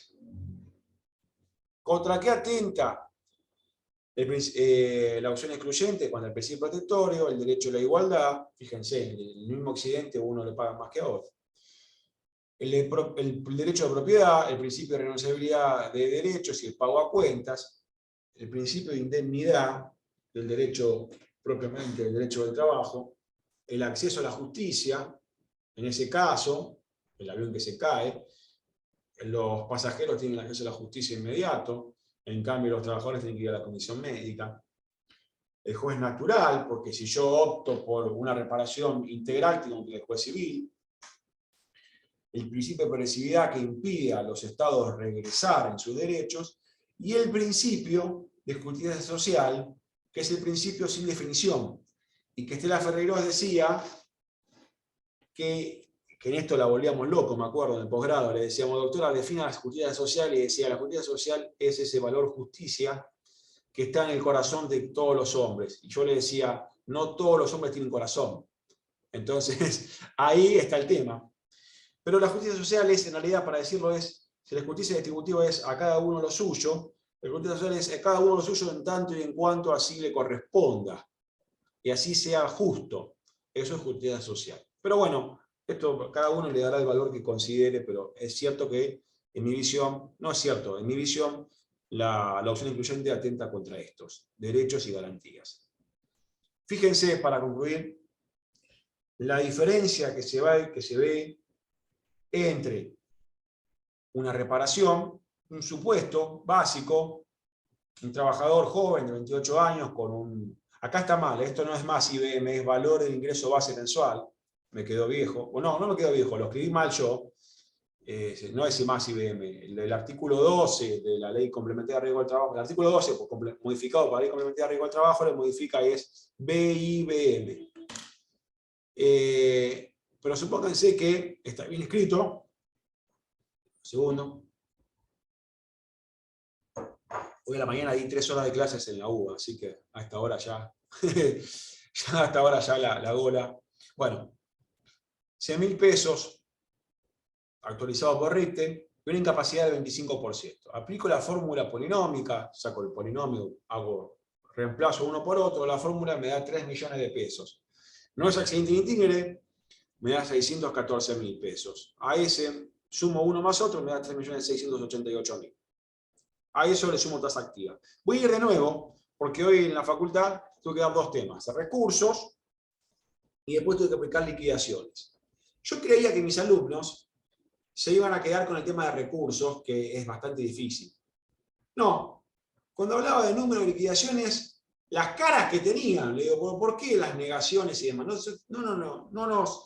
Habría que hacer un estudio sociológico de por qué los abogados nos predisponemos mal a los números.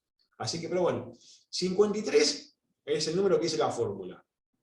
Valor, ingreso base mensual, lo reemplazo y le pongo lo que ganaba, que es, tomo los últimos de la fecha del accidente, 12 meses para atrás,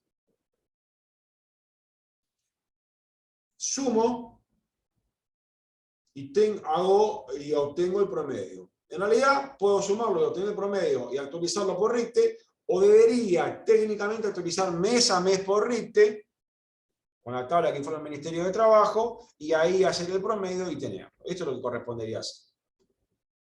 65 dividido 28, ¿por qué? Porque la fórmula dice 65 dividido la edad al momento del accidente. La edad al momento del accidente eran 28. Voy reemplazando las variables por 25, que es el caso que puse yo, 25% de incapacidad, me da tanto. No fui ni itinere, entonces aplico el artículo tercero, le sumo otros daños no cubiertos, que son el 20%. Sumo los dos ítems, 3 millones más 614, más 3.688.000. A eso lo actualizo por tasa activa del Banco Nación, porque más allá que la jurisdicción esté adherida o no a la ley complementaria de riesgo del trabajo, esto es el derecho de fondo. Esto no requiere adhesión. Adhesión requiere el artículo 1 a 3 de la ley complementaria. El resto no requiere, porque he visto sentencias que dicen que por esto requiere adhesión. Por esto no requiere adhesión. Entonces, desde la fecha del accidente hasta la fecha del pago, tasa activa de la nación. Se le suma a esto. Bien. El mismo caso, recuerdan, 28 años de antigüedad, 28 años de edad, 100.000 pesos de ingreso, 25% de incapacidad. 3 millones casi 700 más tasa activa. Miren el mismo caso. Esperen que me pasé uno. El mismo caso. La fórmula Méndez. La fórmula Méndez es la fórmula que hizo el doctor Guibur, el reemplazo de la fórmula Woto. ¿Qué pasó? La fórmula Woto, la fórmula que hizo el doctor Guibur en el año 1978, Woto con Telefunken, era una fórmula tal que el trabajador deja de percibir su ganancia, su lucro cesante, entonces tengo que estimarle de la edad que tiene al momento del accidente hasta que se puede jubilar, un ingreso diario de manera tal que ese ingreso, para un ingreso mensual, que ese ingreso puesto a una tasa de interés pura del 6%, me garantice que va a cobrar todo el tiempo hasta que se jubila. El 6% de actualización tasa pura.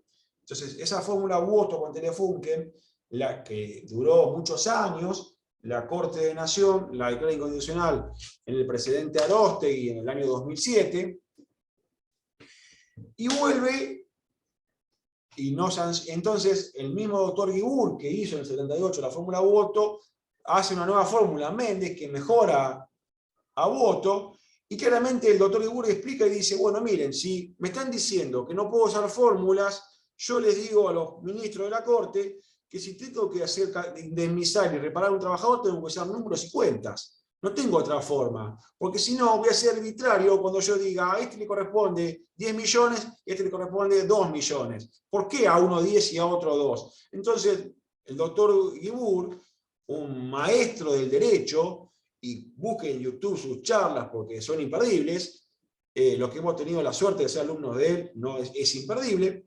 Entonces, dice, ¿por qué yo voy a valorar como juez dándole a uno 15 y a otro 2 y a otro 1? ¿Dónde está? ¿De dónde surge? De mi íntima convicción no la puedo usar. Mi sana crítica, ¿por qué uso así? Entonces, lo mejor que hay para decir que ser justo es usar fórmulas, dice el doctor Guibur, y mejorar la fórmula Méndez. Entonces, el mismo caso, a uno le daba casi 3.700.000 y a cada 14 millones. Pero, por la fórmula de reparación integral. Entonces, esto es tentador. 14 millones versus 3 millones, yo me voy por 14, pero por 14 millones yo tengo que probar acá los 4 presupuestos de responsabilidad. Y en los 3.688.000 no tengo que probarlos. Entonces fíjense la diferencia entre uno y otro. Entonces, cuidado, que no todo habilita la acción civil, no todo habilita la acción de riesgo del trabajo, porque hay vallas que tenemos que saltar, que ahora vamos a ver. ¿Cuáles son las principales vallas que obstaculizan el juicio por daños y perjuicios o la acción laboral? El primero, esto les ha pasado y nos pasa a todos. El bien del trabajador le dice, no, a mi empleador no quiero que lo toque, doctor, no lo toque, él se portó bien conmigo. Y vos lo mirás y le decís, no se portó, no se lo digo, no se portó bien con vos, perdiste 4 dedos de tu mano derecha dentro de la empresa. Si se hubiera portado bien con vos, no hubiera pedido 4 dedos, querido. No se portó bien, pero se lo dicen. No, a mi empleador no quiero, no lo toque, le dice. No, a él no quiero, a la RT todo, pero bueno, entonces ya ahí, yo no le pretendí una acción civil contra la RT, es más o menos correr contra los molinos de viento. Se puede dar. En Torrillo con Gulfoil se dio. El joven Torrillo pierde su vida dentro de la central Gulfoil. Los derechos evidentes del joven Torrillo demuestran que los matafuegos estaban vencidos, no estaban revisados por la RT, él cumplió las normas de seguridad y higiene. Entonces condenó a la RT a indemnizar a los derechos evidentes de Torrillo, no ya con el límite que marcaba la cobertura de la ley de riesgo del trabajo, del seguro probablemente, sino que los hizo reparar, indemnizar íntegramente. Pero es muy complejo eso, porque no siempre se da el caso y demás, y porque el trabajador viene y nos dice, no, a mi empleador no quiere. Entonces le explicamos una cosa u otra, pero por ego profesional no tenemos que ir en contra de los intereses del trabajador. Tenemos un código de ética que nos dice claramente que no podemos poner nuestros intereses profesionales por encima de los intereses del cliente. Y si el cliente le explicamos y no quiere, nosotros ya está, ahí dejaremos asentado en una que se atendió y luego y que se le asesoró y va por el estilo, y que nuestra visión es esto, y que él no quiere, porque después el trabajador dice, no, pero yo le pedí otra cosa. Entonces, bueno, recuerden, siempre nuestra responsabilidad profesional y que debe ceder ante el ego profesional por sobre el interés del cliente. La dificultad que tiene el trabajador para conseguir la prueba, esto es claro. Los compañeros de trabajo los compromete si les pide que les salga de testigos en contra de su empleador. Entonces, esto es claro. A su vez, otra valla. Otra valla es la supuesta indemnización pronta que otorga la ley de riesgo del trabajo. Voy a la comisión médica y en principio, según dice la ley, en teoría, en 60 días o 90 días debería tenerlo. Bueno, esto no pasa, no son 60 o 90 días, pero supongan 6 meses en un año contra 3 años que demoran juicio. Entonces, esto atenta contra la acción civil, porque la mayoría de los trabajadores no quieren ir a juicio. A veces me llaman y me dicen, ¿cómo va lo mío? Si no vamos a juicio. Yo le digo, no, lo suyo va bien y lo suyo ya está en juicio. Pero bueno, vieron que nos hacen estas preguntas, ¿cómo va lo mío? Ese mensajito de los domingos a la noche, hola, Doc, ¿cómo va lo mío? Eso también es trabajo. Bueno, pero lo mío, lo tuyo no va, que no molestes hasta ahora, pero bueno. Bueno, a ver. La suba a las indemnizaciones tarifadas según la ley complementaria de riesgo del trabajo, esto también va atenta, porque si antes eran 1 millón, o son 3 millones, el trabajador va a querer cobrar pronto, más en un país inflacionario como el nuestro, donde no podemos resolverlo el tema de la inflación. Entonces, la verdad que el trabajador dice, bueno, la verdad, 3 millones ahora, o 14 millones, vaya a saber si dentro de 4 años, agarro 3 millones ahora. Esto es claro, el trabajador va por ese lugar. Ya no son cuestiones jurídicas, ya son cuestiones económicas, ajenas al asesoramiento que puede hacer un abogado. Porque un cliente me dijo, y usted, doctor, me dice que me corresponde 4 millones, pero yo con 1 millón ahora está bien para mí. Y yo no sé si dentro de 3 años 4 millones va a valer más que 1 millón ahora, me dijo así. Un cliente me da una lección de economía inflacionaria. Él me dijo, yo no sé si dentro de 4 años 1 millón... Es los 4 millones que usted me dice, voy a comprar más cosas que con 1 millón ahora. Yo me agarro la plata ahora y listo, me dijo el cliente. Y bueno, si usted quiere eso, yo no me puedo oponer, le digo. Y tenía razón con lo que me decía. ¿Quién sabe lo que va a pasar acá a 3, 4 años? El criterio restringido en el foro del trabajo sobre la valoración de los factores de atribución. Esto es algo que los jueces laborales deben reconocer. Las veces que he accionado en Capital Federal en el foro civil me ha resultado más fácil y me duele en el alma decirlo y reconocerlo, me ha resultado más fácil acreditar los presupuestos de responsabilidad en el foro civil que en el foro laboral. Esto es durísimo reconocerlo, y es triste para los laboralistas, pero esto es real. En mi caso, esa es mi experiencia. Y si criticamos a los jueces, empecemos por criticarnos nosotros. Hagamos un mea culpa.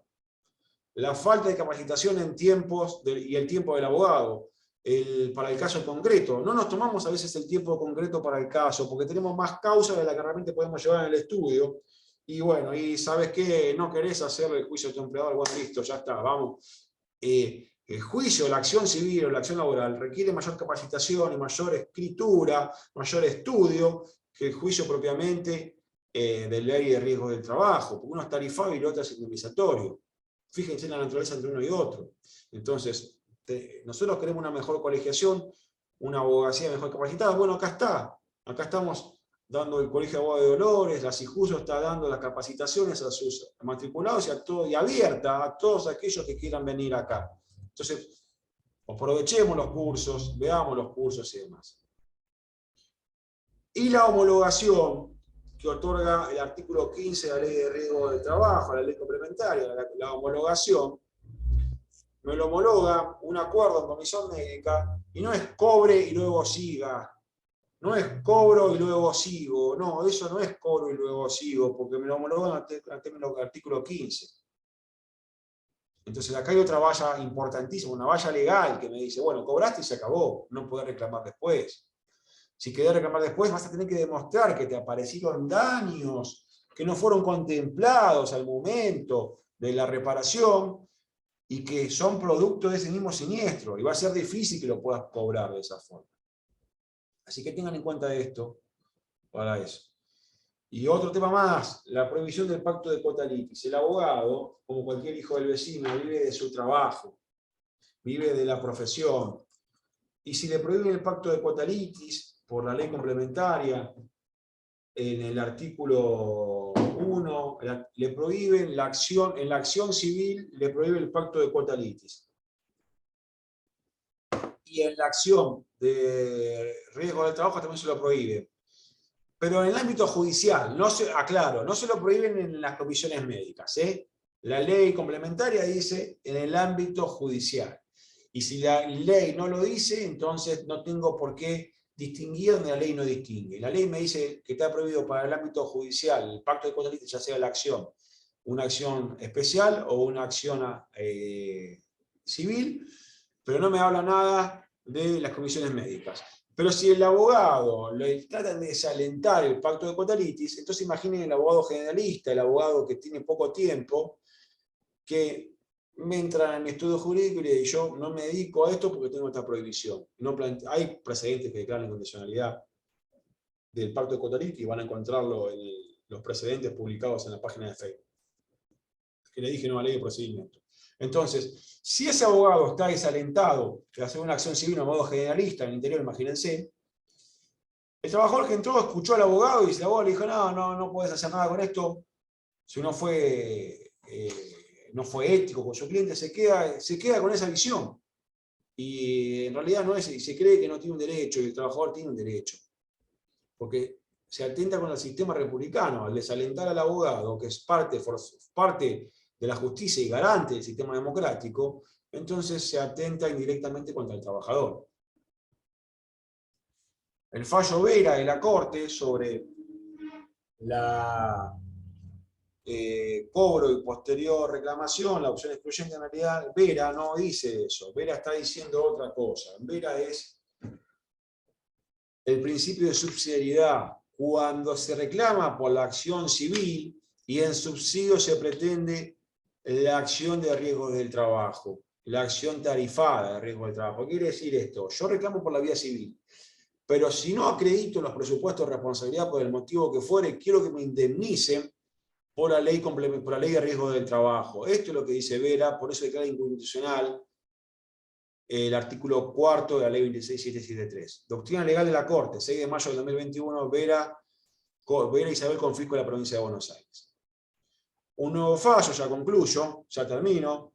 Nuevo fallo del Tribunal de Trabajo 5 de Quilmes, Vergara con provincia RT, modifica la edad y modifica la fórmula Méndez dándole un poco más de indemnización. Utilícenlo, no es doctrina legal, pero existe este fallo, dan un poco más de reparación o cuando fija la edad del trabajador, porque por la ley 27, ya les digo, denme un segundo, el 252 se modificó, la ley de contrato de trabajo, por ley 27.000.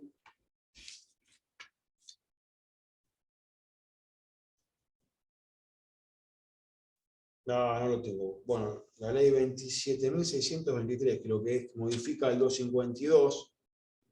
Entonces, utiliza el nuevo marco de la nueva ley y lo lleva a los 70 años. En vez de ir por 65, ir por 70. Bien, concluyendo. Recuerden, hay un librito, se llama Constitución Nacional, artículo 14b de la Constitución, lo usan si quieren no lo usan. Lo cierto es que es mejor que se use, pero si no se usa, el Estado quita su responsabilidad de este juego y deja en manos de los privados que reparen a los trabajadores accidentados y demás. Para mí el riesgo del trabajo es claramente un subsistema de la seguridad social para otros derechos de daños laborales. Esto donde cada uno lo quiera, lo importante es que sepan cómo es el sistema y cómo utilizarlo para asesorar mejor a su cliente y para que el cliente no entre en estado de indefensión.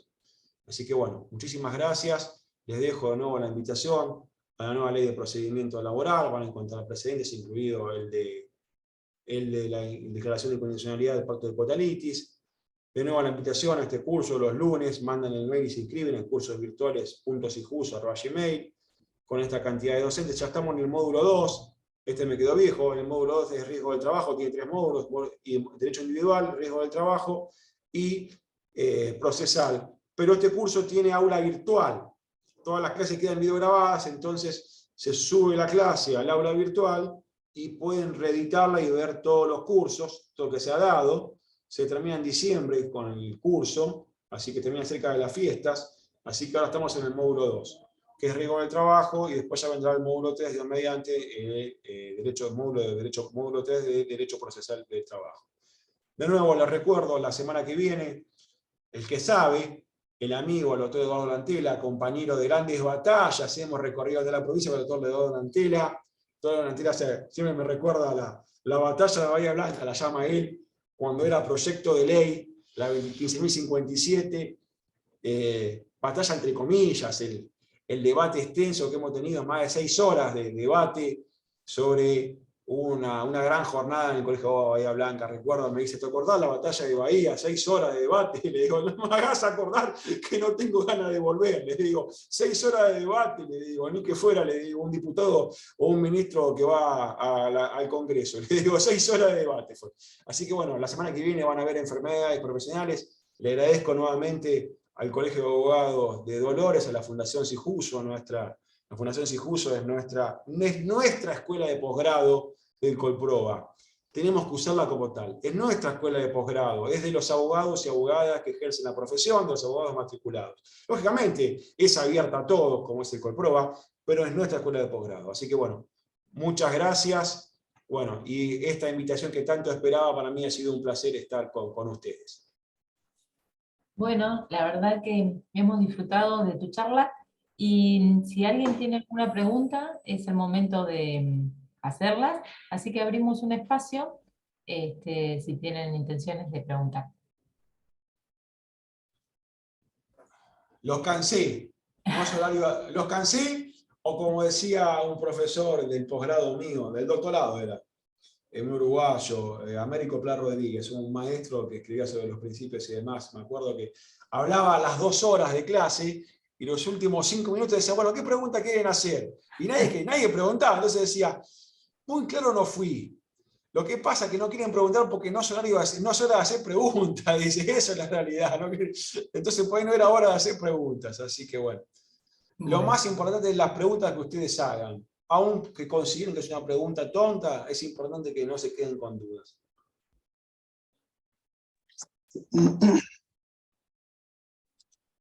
Me parece que ha sido totalmente claro. Esa es la respuesta. Yo hago una preguntita. Sí. Acá lo tenemos a Walter. Doctor Mariano, Una vez aceptada el acuerdo homologatorio en la comisión médica, y habiendo hecho una presentación, incluido el reclamo del daño psicológico, que normalmente en las comisiones no se lo repara, ¿qué posibilidades hay de, una vez de percibir esa indemnización, ir a la vía judicial para hacer esa parte de ese reclamo que no fue reparado? Es muy Gracias. buena su pregunta, Walter. Gracias por hacerla. Mire, las posibilidades que tienen, yo no soy un orangel que tengo la bola de cristal. No, se me rompió la bola de cristal, como le dije una vez a un cliente. Me dice, no, doctor, no me diga eso. Las posibilidades que tenemos hoy día, yo le digo que son escasas. Hay departamentos judiciales que las aceptan, donde yo litigo, no las aceptan. Donde se percibió en comisión médica, olvídense. Hay departamentos judiciales que aceptan, por ejemplo, en Quilmes, la demostración de un daño posterior que no fue incluido en esa indemnización que se homologó en la comisión médica. En el interior había departamentos judiciales, Junín y Pergamino, que aceptaban la reclamación posterior. No sé, hoy día yo no litigo en esos departamentos judiciales, pero es difícil que esto suceda porque el artículo 15 lo dice claramente, dice, una vez percibido, se homologa y se acabó. La peor batalla es la que no se da. Está en nosotros saber pedir.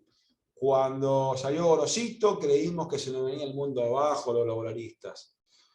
Cuando salió Pogonza, lo mismo. Yo tuve una semana de duelo, más o menos, diciendo, uy, ¿por qué la Corte hizo esto? ¿Y por qué ahora esto? Y llorando por Pogonza y demás. Está en nosotros el pedir, porque el principio de congruencia nos lo obliga al magistrado y a las partes a sentenciar en base a lo que le llevamos. Está en nosotros no priorizar nuestro ego profesional por sobre el cliente, esto es claro.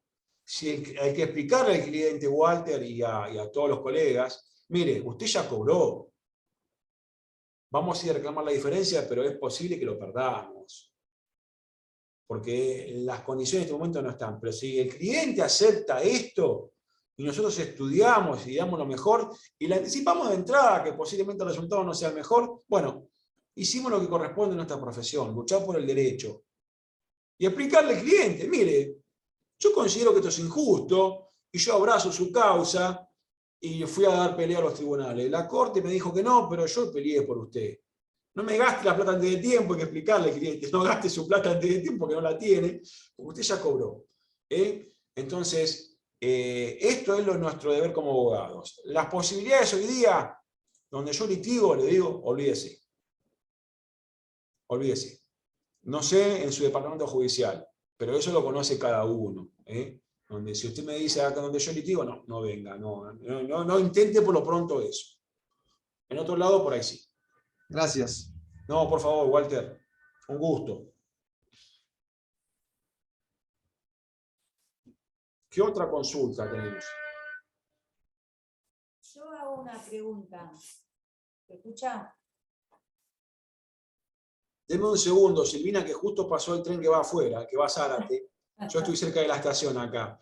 Y me estoy en el estudio abajo. Cuando pasa, yo ya ni me doy cuenta, pero cuando estoy en el Zoom me doy cuenta. Sí, Silvina, un gusto. Un gusto. Por ejemplo, un trabajador tiene un accidente y cuando hace la denuncia del accidente no dice todos los daños que sufrió, pero después resulta que tiene otros daños, pero no lo declaró en su momento. ¿Lo puede reclamar después o es complicado? Y es el caso que le decía que es complicado, que algunos tribunales lo dan, como en Quilmes, claro, que hay que demostrarlo, pero el tema que vamos a tener ahí es reiniciar el expediente, porque cuando querramos iniciar en comisión médica, no nos va a dejar, porque el inicio es remoto.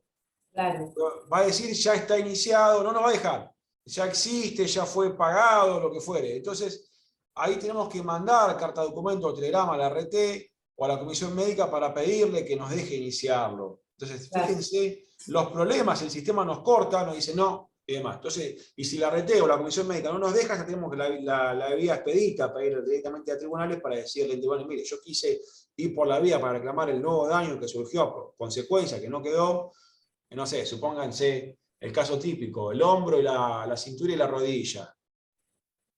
Y apareció el tobillo después producto de ese accidente. Y no está prescrito y nada por el estilo. Bueno, entonces recuerden que la prescripción no opera con el inicio de la actuación administrativa, ¿sí? Claro. La doctrina legal Suprema Corte, la actuación administrativa interrumpe, no suspende, interrumpe la prescripción. ¿Sí?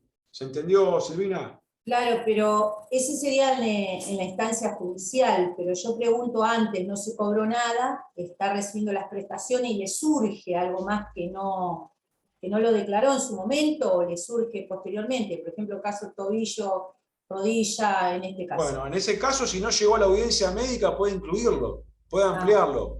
Claro. Porque el procedimiento administrativo, yo puedo ampliar todo hasta la audiencia médica. Ajá. Si yo llegué a la audiencia médica, ya puedo ampliarlo. Si no llegué a la audiencia médica, no, puedo ampliarlo. Si no llegué, puedo ampliarlo. Lo hace claro, lo hace con un escrito, o llama al trabajador. Un escrito de demanda o en la misma audiencia le dice. De hecho, muchas veces en las audiencias, ustedes pasan y ven al médico que ya tienen todo por escrito, ¿no? Que yo no comparto eso, pero le preguntan, ¿te lastimaste hombro, cintura, rodilla y qué más? Y ahí le dice tobillo. Claro. Lo agrega. Pero siempre mejor un escrito, sí, por supuesto. Claro. Sí, un escrito como abogado, sí. Está bien. Muchas gracias, doctor. No, por favor, un gusto.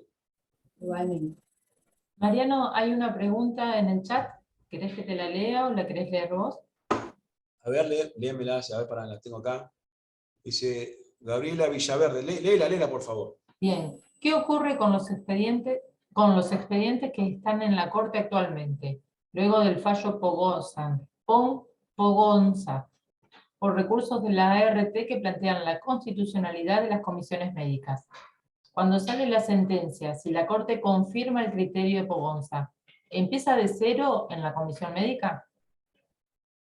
Bueno, yo lo que entiendo acá, que se pregunta es que no fui a la comisión médica y me quedó boyando eso y inicié el expediente judicial y estoy esperando que Pogonza, que la Corte me diga algo respecto a si va a acatar el presidente Pogonza o no.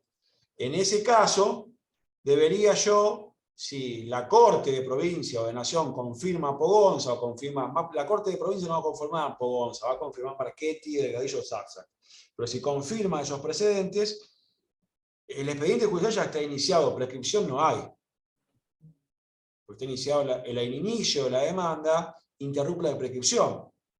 Entonces, en ese caso, no hay prescripción. Debería ir a la comisión médica, si me obligan a ir a la comisión médica, y ahí va a estar el criterio del tribunal departamental en decir, archivo el expediente o lo dejo en la letra 60, 90 días. Generalmente lo tienen que archivar porque la Corte, si la Corte ordena y sentencia que es constitucional el paso por comisiones médicas, ya no es sentencia interlocutoria, sino sentencia definitiva, es sentencia de Corte.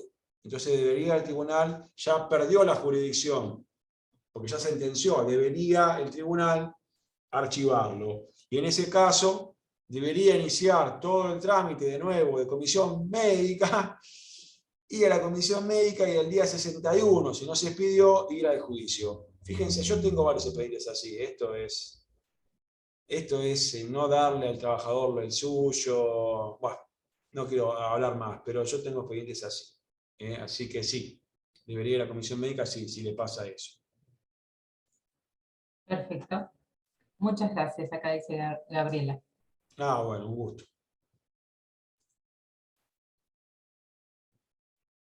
Bueno, ¿qué otra consulta tengo? Ahí veo unas cuantas amigas, veo a Marcela Faro. Marcela no me va a hacer preguntas porque es amiga, así que me las hace personalmente. Me las hace personalmente. Nos hacemos preguntas personalmente, así que no es eso. Unos cuantos amigos. Veo al doctor Lantela, que no me va a hacer preguntas porque no le voy a responder, así que no. Porque las preguntas difíciles son las que hace Lantela o lo que yo le hago a él, así que no va a ser. Así que no buscamos, nos anotamos preguntas, a veces con Lantela decimos, mira, ahora te voy a hacer preguntas difíciles a propósito, para molestarte en tu charla. Así que. Bueno, yo dudo que haya sido claro, pero bueno, gracias por la invitación. Yo dudo que haya sido claro, así que gracias por la invitación. Bueno, entonces damos por concluida la charla del día de hoy. Los esperamos la próxima semana, como comentó Mariano. Y lo esperamos también a Mariano en Dolores para una charla presencial próximamente. Muchas gracias. Bueno, muchas gracias por la invitación, un placer que estén todos ustedes presentes hasta esta hora de la tarde. Así que muchas gracias, doctor Saquela, y por su intermedio le reitero el agradecimiento al Consejo Directivo del Colegio de Abogados de Dolores y a la Fundación Sijuso. Así que bueno, un placer esta invitación que, la reitero, la estaba esperando. Así que gracias. Gracias, Muy bien. doctor, a usted y bueno, muy amable por la predisposición para con el colegio. Serán dados los saludos y esperemos vernos pronto. Gracias. Un abrazo.